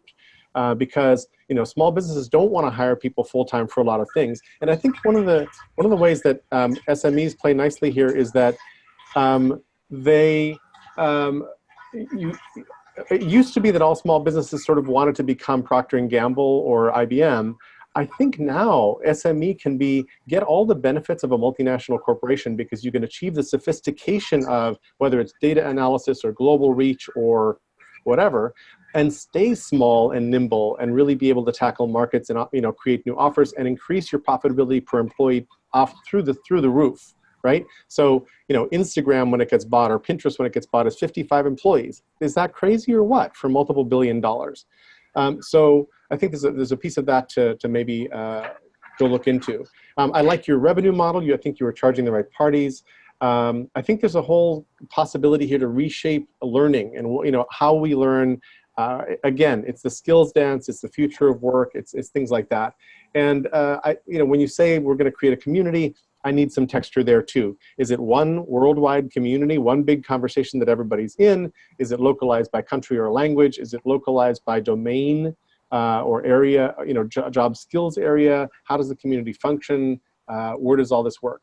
A very tiny thing. You had a team slide that didn't have your names next to your pictures. It would have been nice. And then you had long bios there, but we're in a pitch. So names and bullet would have been preferable in the context of this particular pitch.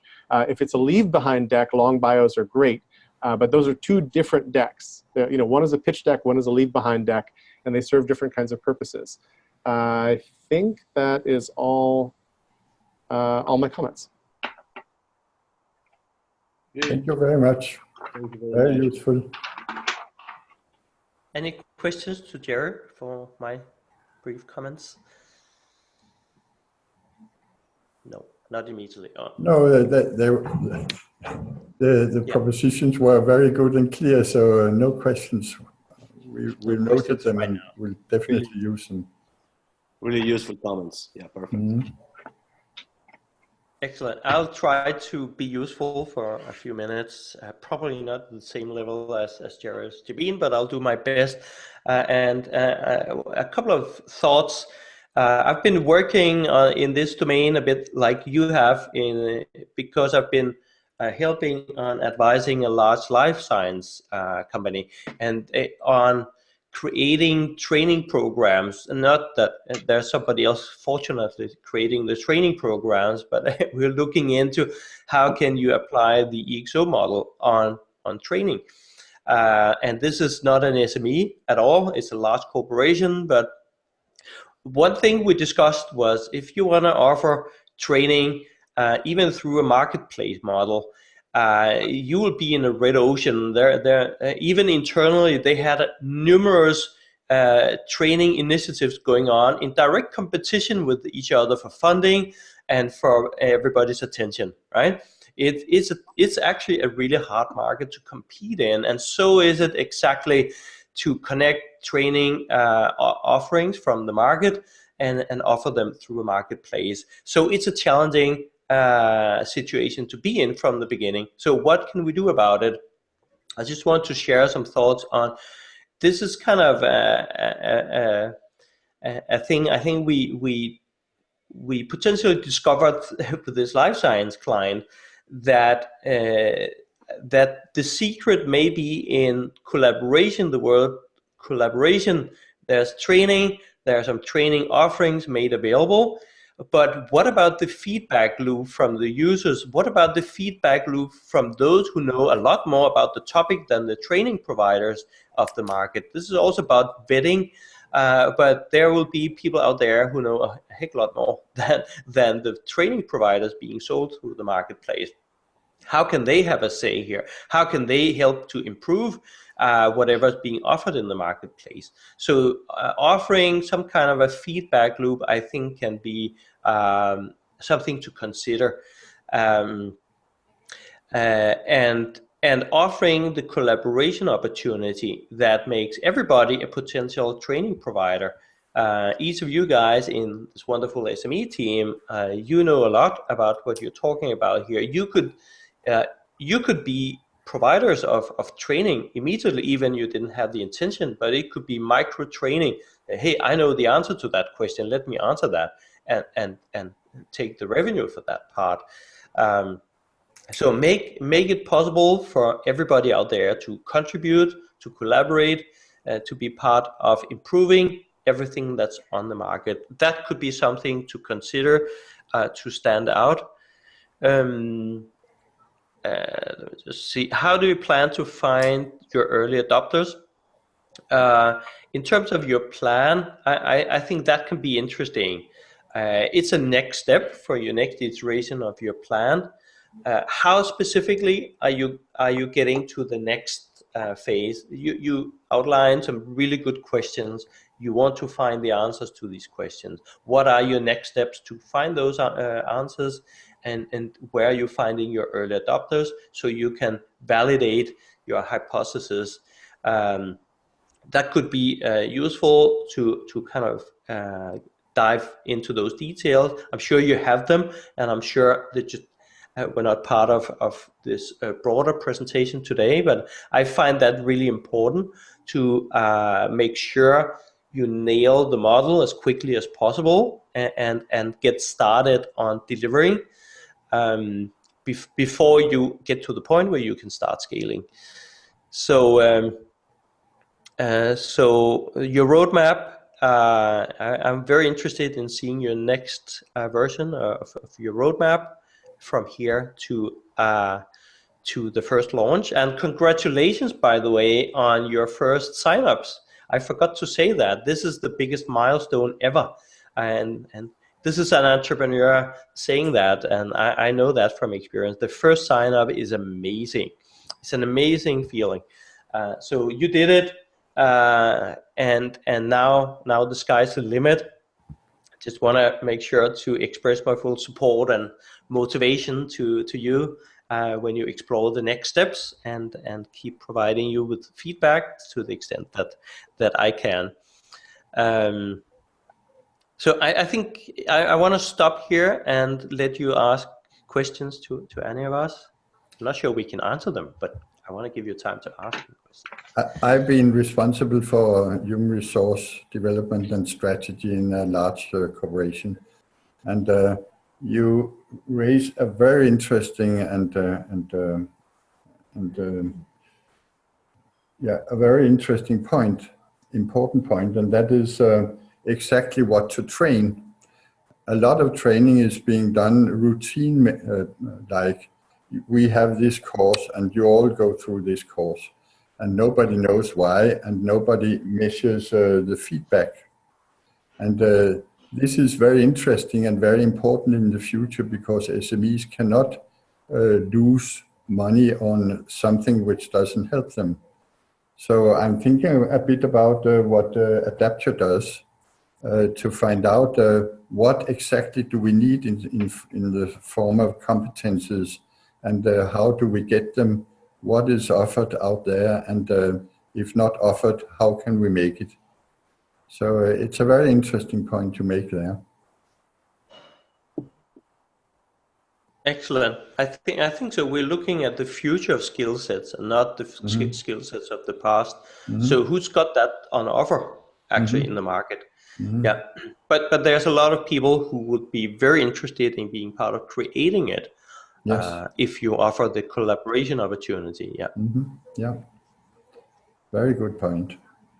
There's also, of course, the psychology of training in SMEs, which probably differs a lot from what is effective in large corporations, also for startups. I mean, as I know, the everyday life of SMEs, it's probably a bit like a warm-up. I mean, it's 12 hours a day, or at least you work and then you go home and then you watch Netflix. And how do you engage and motivate people in SMEs to participate in training? So there's a lot of psychology in that. We have some excellent psychologists on this very call, so you have access to resources, guys. In Denmark, for instance, about 1/3 of people are below 25, but about 2/3 of all budgets are used on them. So the 2/3 have 1/3 of the educational budgets spent on them. There's a disproportion there, and we run the risk of losing people who have left the formal system because their skills are outdated, and they will be out of a job, and they will be valueless for their companies. Yep, this is definitely is a real challenge. It's a massive challenge, but we're also at risk of offering training on skill sets that may not be relevant. So how do you identify the relevant skill sets that you need to be trained on? And how do you, I mean, obviously AI is an easy answer to part of the question also, what to identify the people out there who can provide training, who's got the knowledge, the skill sets already. But there's a lot to consider. But excellent presentation, gentlemen. I think it's time for a big round of applause and congratulations on making it this far. Very, very good work. Thank you for your help. Thank you, everybody. Thank you for your support, Lars, and all the rest of the thanks. You are very welcome. Yes. I'd like to offer, in all of this, there's an incredible opportunity to use the network of the arts world as a resource and as a place to experiment with all of this, because I believe we are at the heart of it all. We are integrated into every aspect of everybody's lives.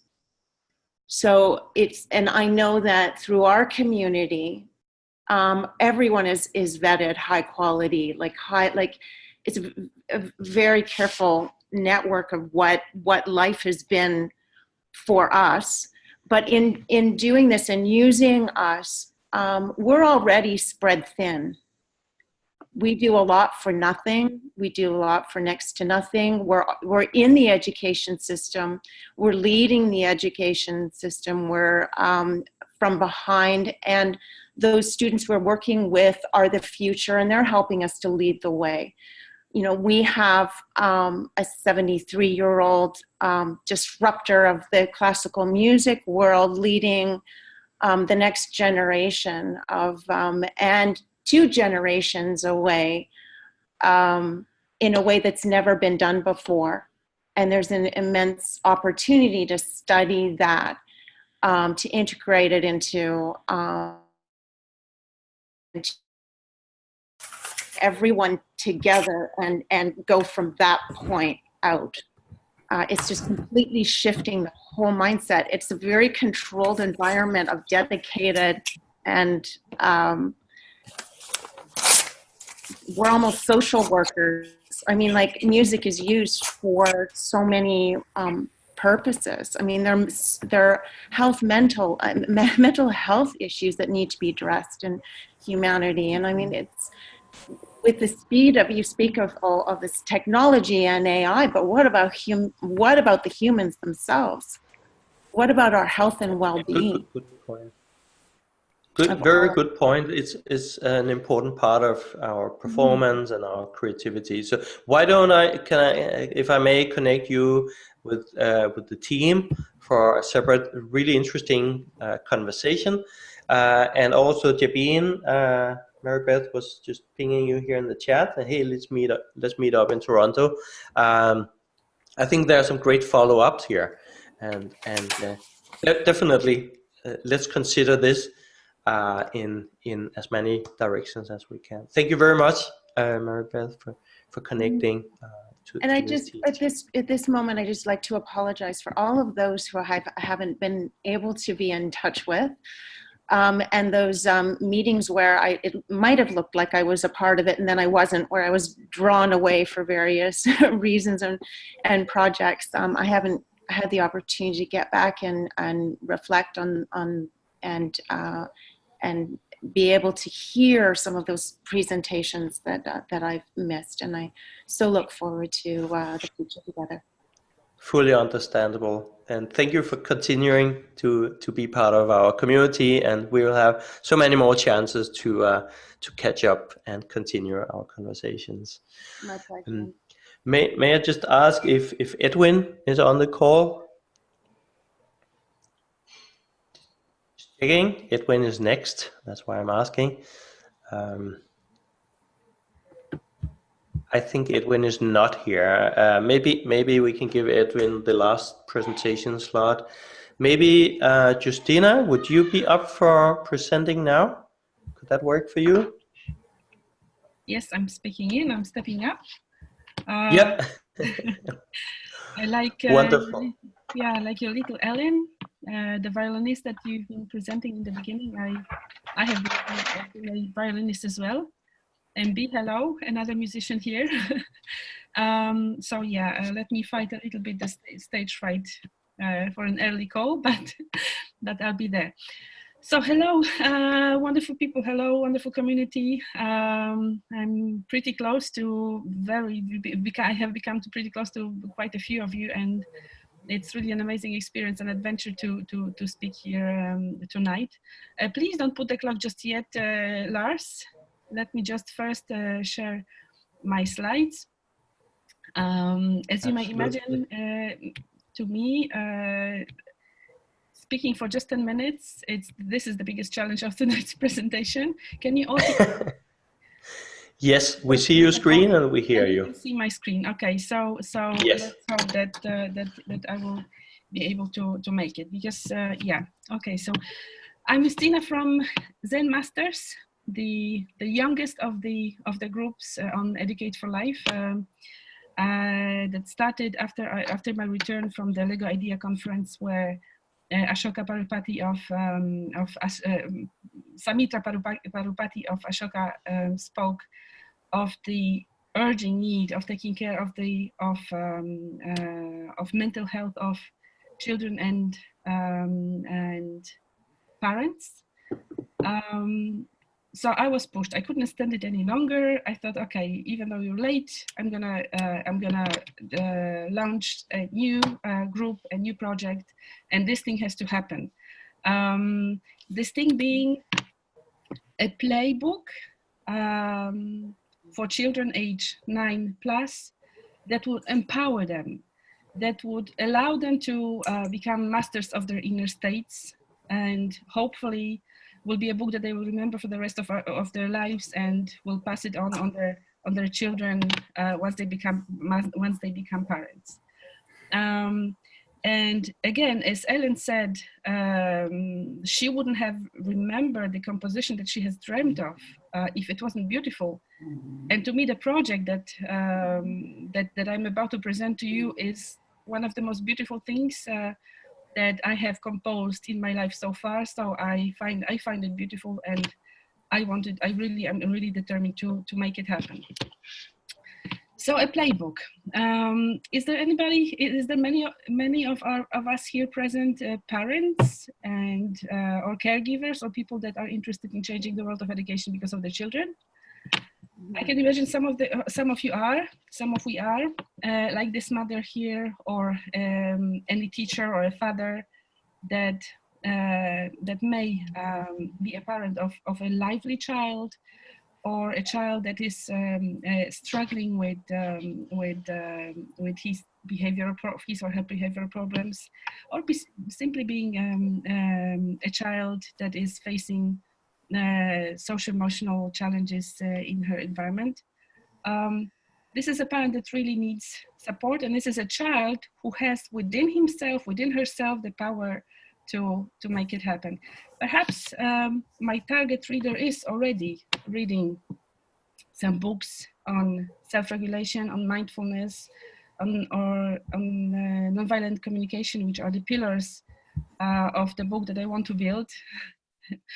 Yeah, but I swear, I am a psychologist. I have really extensive background both in psychology and education. I've been teaching in Montessori classrooms for a couple of years. So I've really seen all these books. I see the new ones coming, and I keep on being frustrated because they are preaching to a preacher. Can you imagine a lively or a gifted child sitting still and coloring a mandala as a means of providing himself with tools for calming himself? It doesn't work for him. It doesn't buy in the kids. And what I have constructed so far is something that does buy in the kids. It gives them the tool set of the most recent neuroscience and psychology Not only most recent as one of the Jerry's favorite that are a bit, some decades older, but very powerful tools. The tool of self-regulation that basically, through the words of Dr. Stuart Shanker, says, if you see a disruptive behavior, find the stressors and reduce them. Or through the words of Dane Siegel, find a skills deficit and teach them. Or as Rosenberg would say in the nonviolent communication, he says, find the unmet needs and meet them. So these are the 3 pillars that I would like to incorporate as a tool set for the kids, for themselves to become, as said, masters of what happens within themselves and to befriend their brains. The book is super exciting, and the storyboard, I'm not going to go into detail with it here because of the 10 minutes time limit. But it does respond to the needs of every single child, because apart from the fictional story of the 3 characters that we have seen, Ale, Lola, and Leo, that goes in a form of a game book, it responds to every type of a learner. If name it, kinetics, auditory, every learner will have something in the form in the book, and every one of them will find for themselves, with parents along the road, because parents would also be our second market target. They will find a technique for themselves. So this is I'm so excited about it. I'm so driven by the MTP. I really want to empower children to become masters of their inner states, and that's how I'm gonna do it. As soon as we finish this presentation and my endorphin will go down, I will self-regulate myself to hypo again. I will sit to writing manuscript along perhaps with some, not perhaps, but with some very well-defined advisors and community that I'm going to build to do it. I will go very briefly through what is going to happen in 2019. So after writing first parts of manuscript, preparing book proposal, we'll pitch to partners, and as soon as money arrives, this is the very first of the milestones. I will have wider range of possibilities to work with advisors and prepare the prototype. Alongside this, we will start the community build up within the existing communities of mindfulness, self-regulation, and nonviolent communication that are already online, but also within community of artists, of UWC, creatives, ESTA, they're already kind of joining in, and there's many ideas of how to build it up.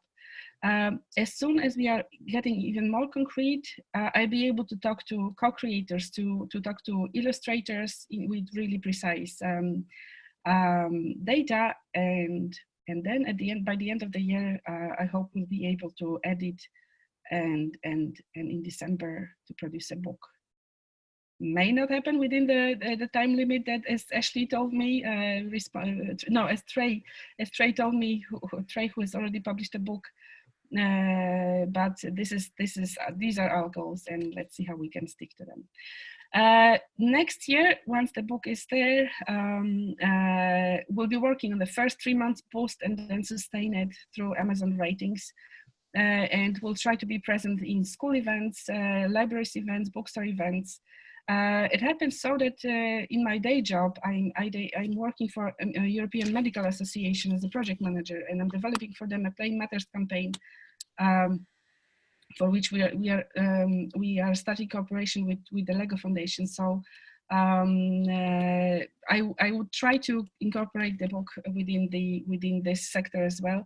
There's many ideas that for 2020 that we have, but the most exciting ones is what we want to do with the book once the book comes out, what we want to do with it further. We spoke with some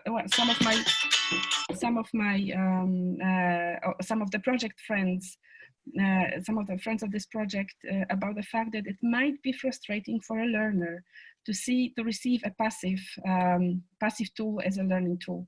And I'm really looking forward to the months, to next year, to be here at this in the month of May 2020, and to research how we can incorporate technology into the book. And this is something I'm going to talk to you about further. But in order for it to happen, do you remember the need base? We will have to define the budget. And I have to admit that when I worked on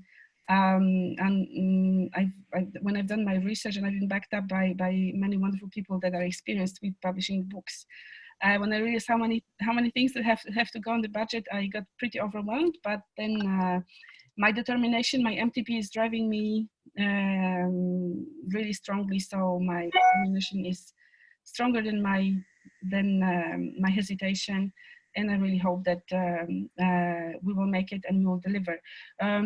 I've researched the most the closest models of books on Kickstarter. They would be pitching for $15,000 US for the project. So that would be basically my first idea of what we will need. And baby steps or big leapfrog jumps, I hope we will be able to deliver it as well. Because what we want to deliver is this. Doesn't it look amazing? Oh, thank you, Lars. This is like the perfect. Yeah, this is the perfect moment to hear this. This is what we want to. This is what we want to deliver. We want to arrive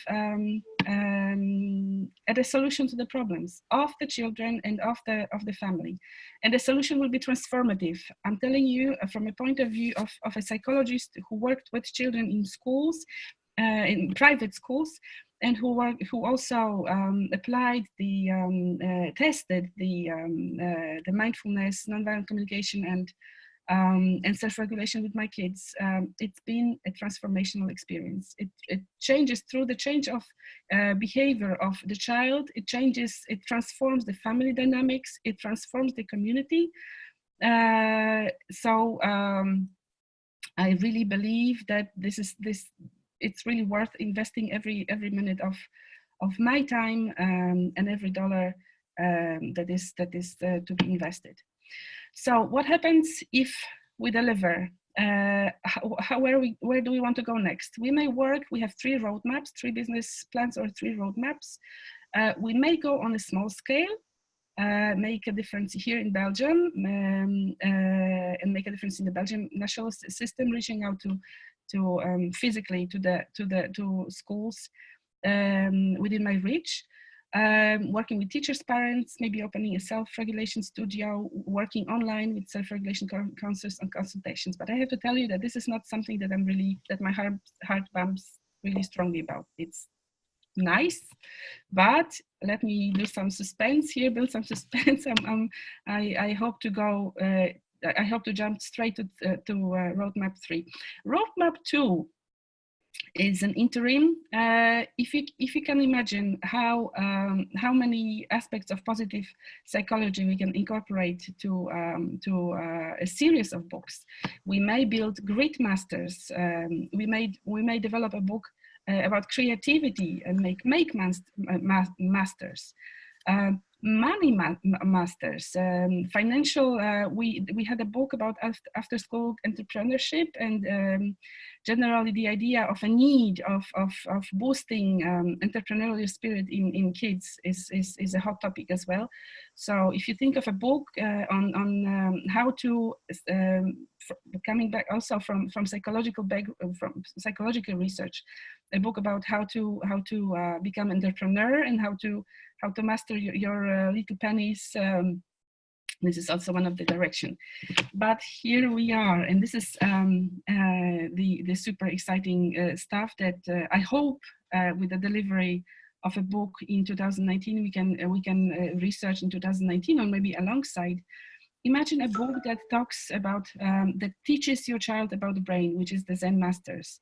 And imagine that in the fact sheet of the book, you are incorporating augmented reality, and the child can learn really way more closely than just with a prop of a styrofoam brain model that not all of them will have at home, just like my kids ever since they're babies. Virtual reality, incorporating chat box. There's loads of things going on in robotics. Toys are being developed with sensors that are understanding the attention of a child, of interaction of a child. So the artificial intelligence and robotics is really covering lots of market of educational tools. But what we are really hoping for this adventure to bring us to is a smart book. And here I leave you with just this phrase. In order for it to happen, I will need a team. Justina, can you Yes. just have 30 seconds to wrap 30 up? seconds. I need team, funding, and network. Team from technology, finance, publishing, funding for either direct or crowdfunding, and network for community building that I'm really good at. When I was working in Montessori, I have set up the biggest Montessori network on Facebook, which then I left to other work, but that was, yeah. And here I am to thank to all the wonderful people that were that have encouraged me, that really believed in my project. It is amazing to have had you here for the past months when I was cheating on my day job post and focusing all my energy on the thing that I really love and I really want to see come true. So thank you very much to all the exposed people. Last seconds, Zen Masters just has to happen, and it has to be a book that will grow together with the kids, that it has to be a book that the kids will read to their kids when they become parents. Thank you very much. Woohoo! Big applause. Thank you very much, Justina, and the whole team. Wonderful. This is a passion project, right? I love it. Absolutely. All of them, but you just feel the passion in every corner of this initiative. Jabin, over to you, and just a quick message. So the last presentation cannot be here due to another urgent meeting. So this is the last presentation for today, and this is the last round of feedback. So Jabin, over to you. Sure. Yeah, the passion is amazing. Justina, congratulations. I agree that this needs to happen. And you started off near the beginning talking about neuroscience, and that all the new discoveries in neuroscience are one of the things, and it sounds pretty woo-woo, but it's like the fact that we need to find ways to break the cycle of cell memory that gets passed down from your ancestors through generations. And this, I feel your initiative is something that can help to do that by deconditioning that cell memory and those ways of being and thinking from their being. So you're kind of closing the loop, all the stuff that we go through our adult lives trying to let go of and unlearn to become the children that we came to the world being. I think that's so I love it, just thinking about that potential impact. My questions, I guess, would be around, so I understand the intent of the book, and you talked about the roadmap 1, 2, and 3. I mean, for me, it wasn't clear how you were incorporating exponential technology or exponential attributes for the book, or if that was primarily for the promotion of the book in your earlier roadmaps. It's in roadmap 3, I saw more concrete examples of how you would incorporate exponential technologies for at the larger scale. So I'm just a little bit looking for clarification on that. And And the timeline, like when you speak about your roadmaps, what is the timeline that you see this rolling out in? What is the timeline? Excuse me, for roadmap 1, 2, 3. Mm-hmm. Mm-hmm. Yes. Okay. So I was hoping to build the suspense and to make you understand that although there might be the roadmap 1 and roadmap 2 may happen, but my heart is also set for roadmap number 3. The one that incorporates a very active response that makes the reading experience, which will already be. I invite you all to a call that I'm gonna propose to present the book, precise plan of the book, to explain how interactive it will be in a paper form, because it will be, but it's still very frustrating. It's still frustrating to have a tool that does not respond, and we have a technology, the technology that is going in the direction of enabling us to respond to the direct learner's experience. So it is indeed the third roadmap, the one that would lead us to incorporating more technology into this tool, is the one that I have more closely at heart. The roadmap for the timeline for the third roadmap being going towards working towards the smart book. Initially, as I have outlined, I meant for it to happen. I meant for it to be researched in 2020, but this is just a rough schedule that is based on the fact that, as I am a one-woman army for now, without resources, I have no means to involve other people. This is something that I've simply thought that if it continues to be like a one-woman army adventure, this is a realistic time frame for me to involve the resources. It may be sped up if I successfully launch larger budget and can involve people that can be interested in developing it alongside with me, because already within our network there are people that may be interested, that may be in the area of that have these competencies. Personally as well, I begin right now to sketch networking of people that could be involved, but money is always the critical aspect. So for now, this would be the timeline. So I hope it answers the question. Yeah, thank you. I just want to mention, and I'll pass it on to Jerry after this. I'd like to connect you to someone who has done work with police departments on nonviolent communication and ways of being based on mindfulness and meditation techniques, etc. And maybe there's some insights you can have, maybe there are shared resources, maybe connections to people who might be able to support your initiative. It's very interesting that you touched this. You touched the police department. I'm really appreciative. As a psychologist as well, I know how much research and how much how great a knowledge base is within these departments. But it made me think of a person who, when I presented the direct the very detailed model of a book to a person during this, one of the persons that participated in the sprint. He told me, "Oh, wow, it looks like Black Mirror," like the choice and jumps in. So now when you told me about the police departments, it's kind of that Jerry, would your brain link to this in this direction too? Thank you very much. Thank you very much. And I also would like to comment on the fact you were talking about the need to clear the memory of our ancestors. This is a fascinating topic. We are living so far with our parenting skills. We've been healing healing from the traumas within Europe from of the Second World War. The generations were kind of trying out new strategies.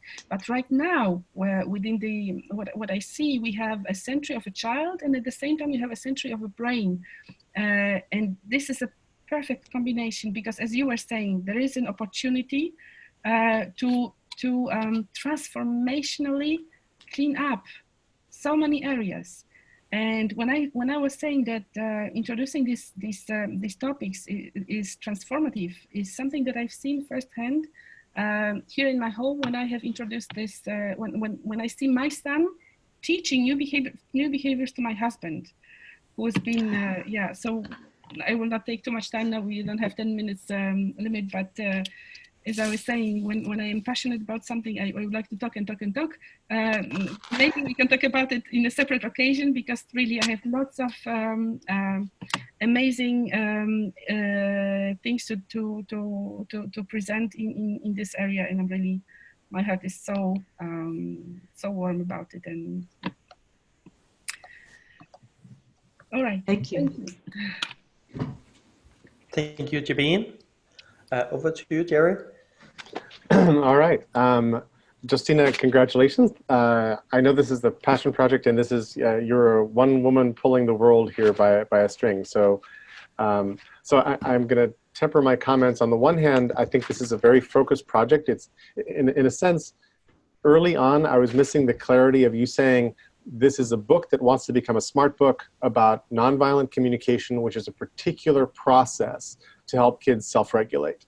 And I think that encapsulates much of what you're trying to do. And then you're trying to be innovative with it and so forth. But as you said, it's you, and it's you pulling things out. And then the second part, which is kind of my MO, you gave me a lot of ideas for what it could be or where it might go, which I'd love to share with you and with everybody, just in the sense of where it goes. My favorite part of your presentation was right in the middle, where you had the 3 slides: find the stressors and reduce them, find the skills deficit and teach it, find unmet needs and meet them. I will note that your repeated use of children holding the ball was it was cute, but it wasn't helping your message. And it also felt personal because I think these are children you know really well. But sometimes a visual repetitive thing is really helpful. And in this case, I found that it wasn't. It was eating up so much of the screen, and it wasn't making your points for you. And you may not have wanted to go this direction, but for me, if I were pitching what you're trying to create here, I would start with the big world picture and say, of course, children are stressed. Like, we're in a world where they can see everything all at once. All the news pours into them. Some of that news is about school shootings, where somebody might walk into their classroom.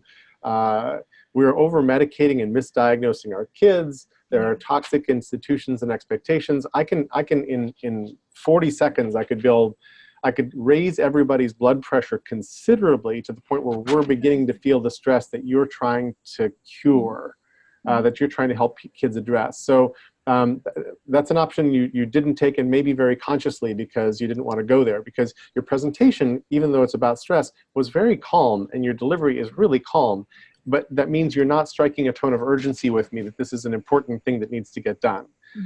So I would have spent a little bit at the beginning saying, we have, and in the background, and I love that at the end of your comments with Jabin, this intergenerational trauma and trying to heal things is super important. I completely agree. I think that in fact, there's an opportunity here for children to maybe lead this change, which takes me in a slightly different direction. I think your objective here is to get kids to understand this form of mediation and violence reduction and understanding each other. I totally get that. At the end, you were talking about how when your kids start teaching your husband this, or how, I think that is key. So in the city of Curitiba in the 70s, they got a brilliant new mayor named Jaime Lerner, who undertook 5 major projects. They invented bus rapid transit. They took care of flooding in the slums. But one of the big things was they made Curitiba the greenest city in South America by teaching the kids about recycling and having the kids teach their parents.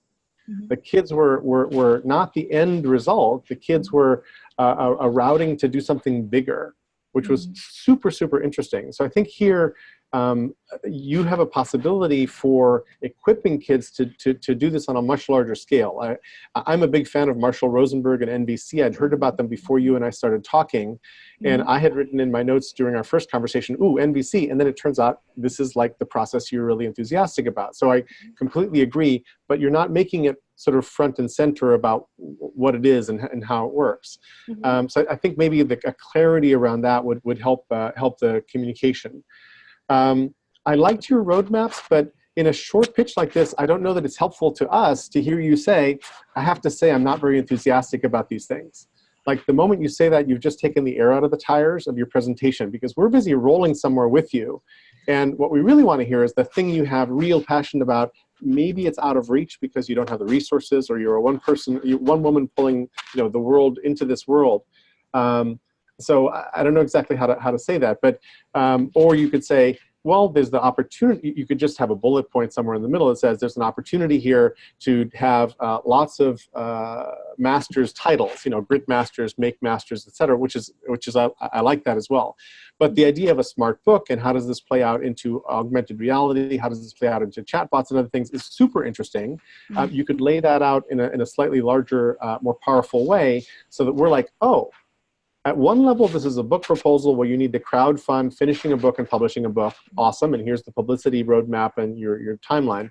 At another level, you're trying to empower kids to change the world using exponential technologies in clever ways to turn this into an experience that's a smart book plus, plus, plus, plus. That gets really interesting. And it's okay for us to hear that it might be out of your reach, but maybe if you frame it that way, we'll be on board. And you could also approach groups like the Center for Humane Technology, Tristan Harris and Roger McAfee and McNamee and a couple other people are doing interesting things right now that are getting a lot of public attention around the addictive nature of our devices. And a piece of what they're trying to do is get us to calm down around technology. So technology addiction is a piece of this as well. But I remember long ago watching a video about NBC where there were kindergartners, and two of them got into a fight, and they grabbed a third one, and the three of them went to a corner and did NBC together with no adults intervening. That's really inspiring to me, and I'd love to find that clip again, because playing that clip and then scaling the idea up to influencing adults. Hey, what if you saw your parents fighting or some other parents fighting, and you said, hey, can I step in and help you solve this? That's really, really interesting. And suddenly my heart is in this thing and my throat is kind of tight, and I'm excited about where this could go. I think that is, and then the storyboard you put up, when you and I met separately, I had enough time to process the storyboard and you explained it. So I was excited by the time you got to the storyboard. Here, you presented it without us understanding enough about the book and its structure to the point where it was a lot of blue squares and we really didn't know what it was because we were paying attention to your voice. So either do a little bit more selling of the book and the book idea before you get to the storyboard, or just skip the storyboard and talk about the process a little bit more. Because we didn't have a chance here, at least I didn't, to really understand the storyboard, which is actually, when you get it, you're like, oh, that's cool. I see the repeating patterns and how this is going to work. I think those are all my comments. How do I do it in 10 minutes? Which part in 10 minutes? All of it. How do I, what do I skip in order to be able to go on, to enter a big picture, big world picture?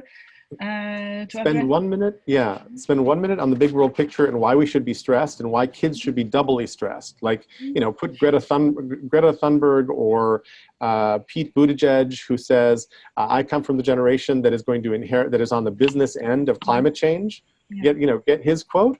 And something like that, and you've like got us completely engaged in why this matters and that you're going to solve it using this process. Here we go.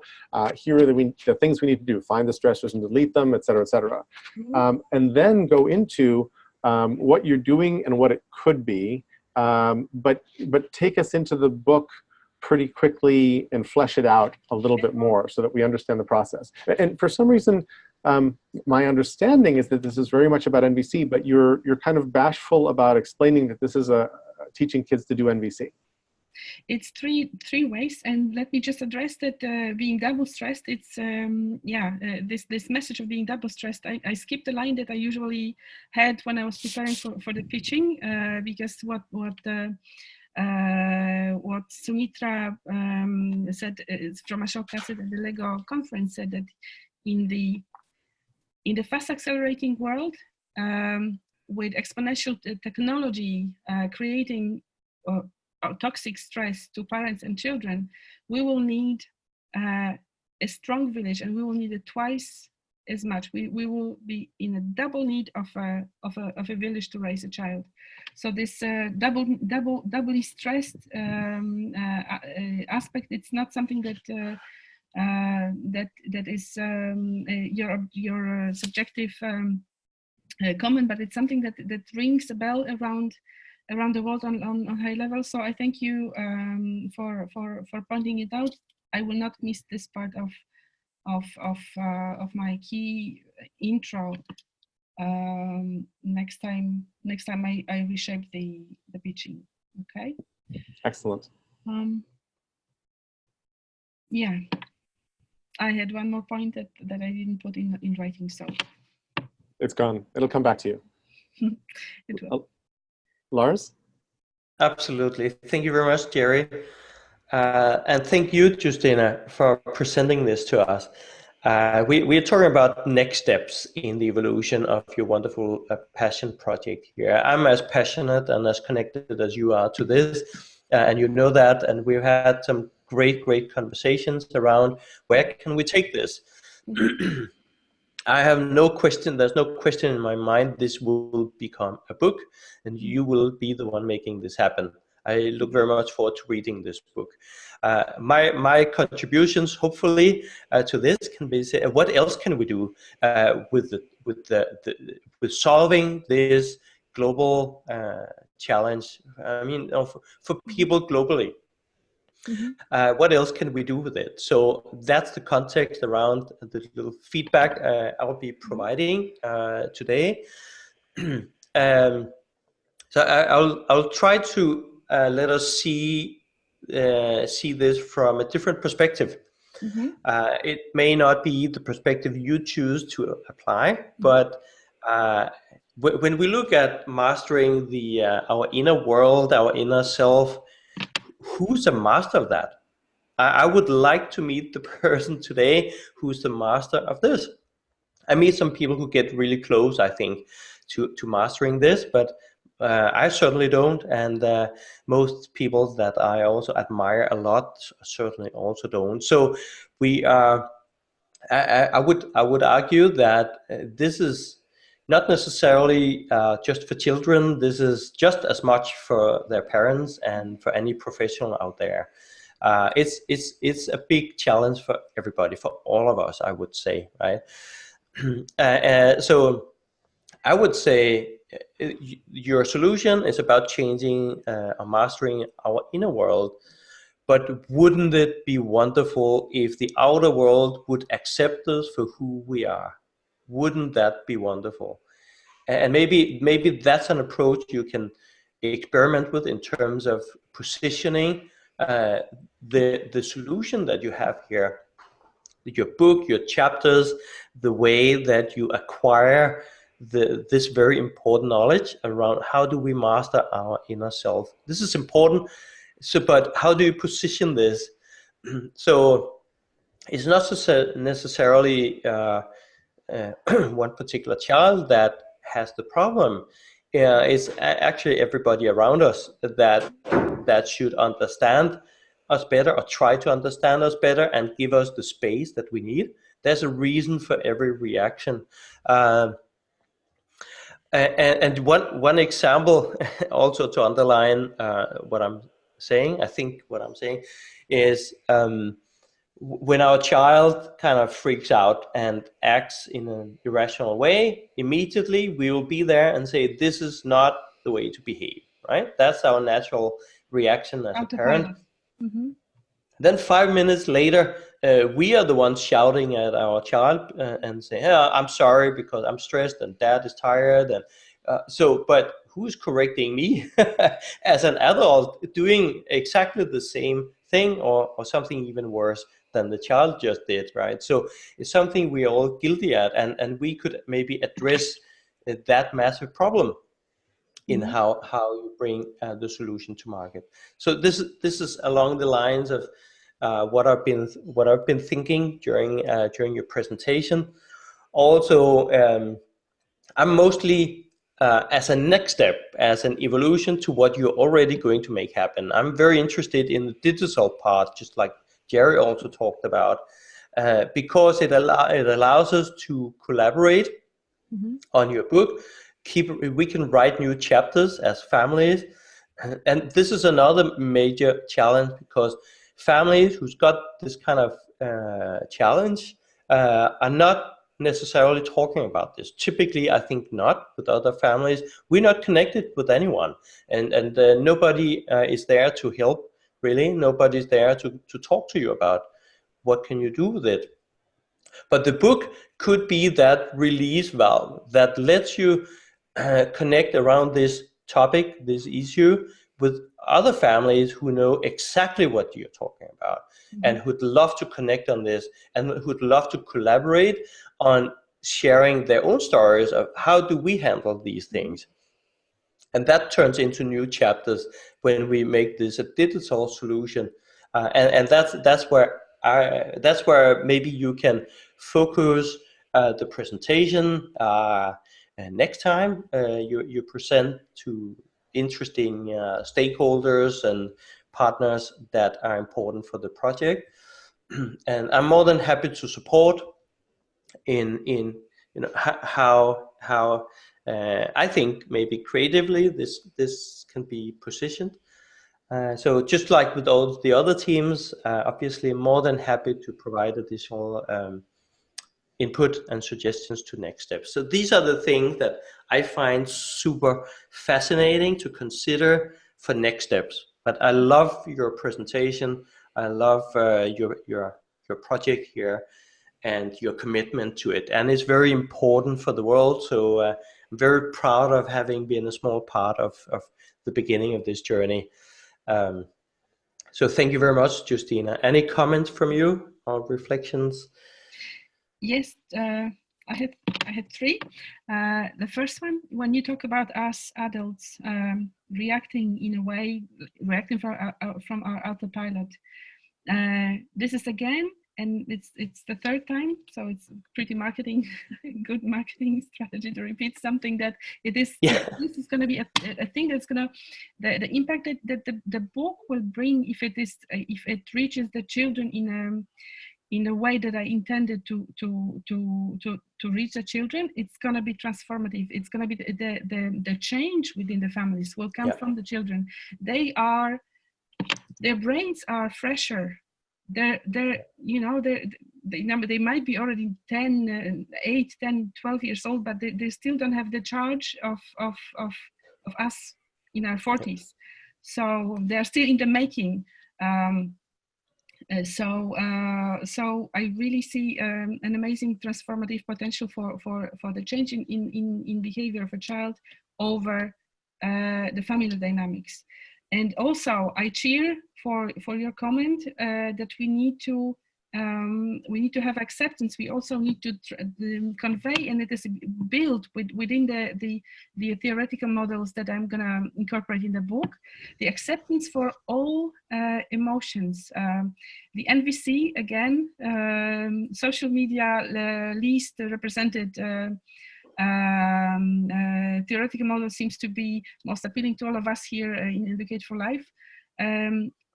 It comes from a pre-assumption that all human beings are good, and every behavior or misbehavior, as we may interpret it, comes from some unmet need, and a list of needs that Marshall Rosenberg provides in his research. It enriches vocabulary immensely. He says that if our brain is washed with a wave of emotions, it means that something important has not happened to us, and within his theoretical framework, there is acceptance for every single emotional reaction.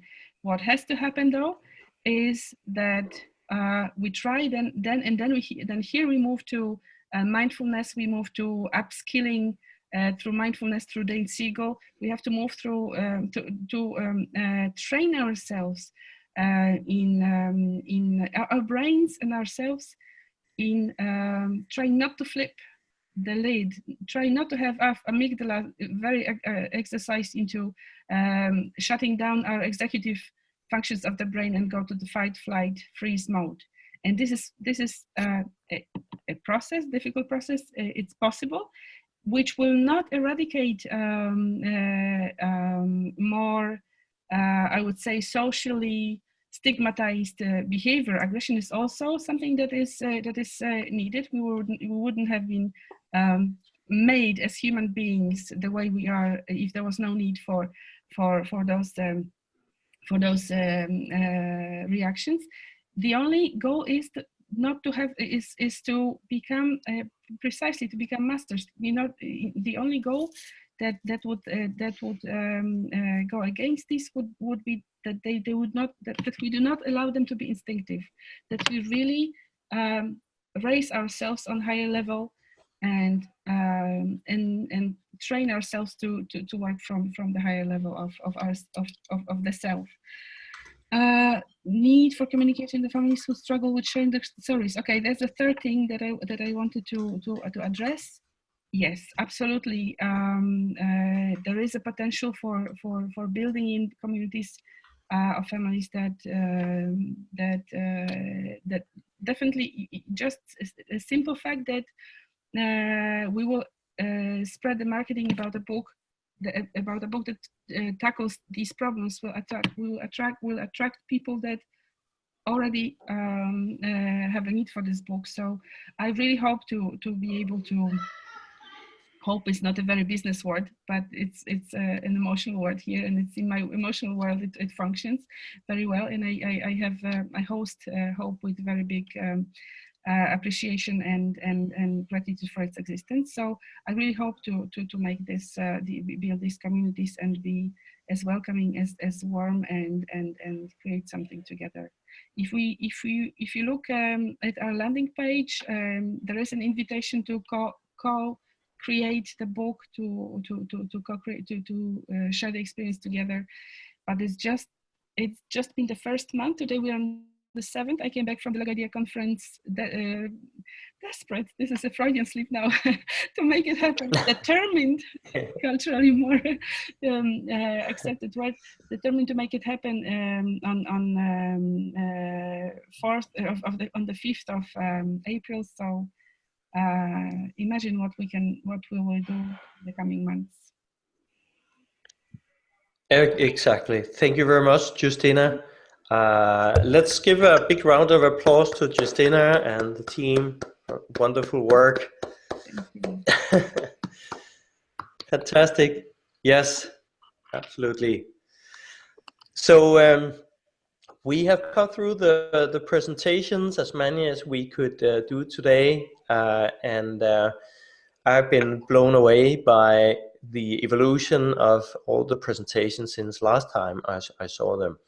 Thanks to you and all your passion and your dedication on this sprint. It's quite amazing for me to apply a methodology that we've been working with for a long time in the commercial world, with corporations, and now doing it as open innovation, inviting everybody who's passionate about the topic of education and care about the future of education to come and play together and just see what comes out of it, right? There was, I mean, and I'm blown away by the quality of this community that has come together and started forming in so short time. The size of the community as well, although that's not as important as the quality of it, and see how everybody has managed to actually produce a really impressive project and presentation in a very busy life, and learning along the way, and being able to share a lot of learnings through our platform. And I'm totally committed to continue this community. I love this community more than any other community I've been part of ever before. And so this is just the beginning. It's the end of this sprint. It's a beautiful end of a very beautiful sprint, but it's just the beginning of a lot more. And it's up to you as my community friends to suggest what can we do in this community, apart from supporting each other's journeys from here on. All the different projects you're presenting, we're here to support. But what else are you interested in doing? Let's continue that conversation on our Mighty Network platform. And we'll keep the ball rolling. We'll keep running community sessions on whatever topic that you feel like. We can present to each other at any time. If you feel like coming back and say, hey, I made a new version of this. Who's in for hearing it and providing me with feedback? This is an opportunity for everyone. Just take it if you want, or suggest other activities as we continue to grow together. Because I'm dedicated to change education, create a new future for education. I'm in this for the long game, and I know that you are in this for the long game as well. That's why you are here after 12 hard weeks. So thank you, Jerry, for being part of the journey. And thank you, Jabin, for being part of starting this also and supporting all the way. And thank you to UPB, the team, for also being part of sponsoring the sprint and making a super impressive presentation today. And thank you to all of you. I couldn't wish for a better ending of the sprint. And I look forward to a beautiful beginning of something new in our community. So with that, I'm going to say see you soon online. And please fill in the survey when I send it out. We want feedback. We want to learn from the whole experience. So with that, good luck out there. Take care of yourself and each other, and see you. Thank you, Lars. It was great. Looking forward to the next steps. Bye-bye. Thank you, Lars, Jabin, everyone. Bravo. Looking forward. Thank you. Good night. Thank you all. Thank you, Lars, for being that inspiring. Yeah. Thank you, Gloria. Bye, everybody. Bye, Hope to connect soon. Thank you, all of you. Thank you, Lars. See you soon. See you very soon. Thank you.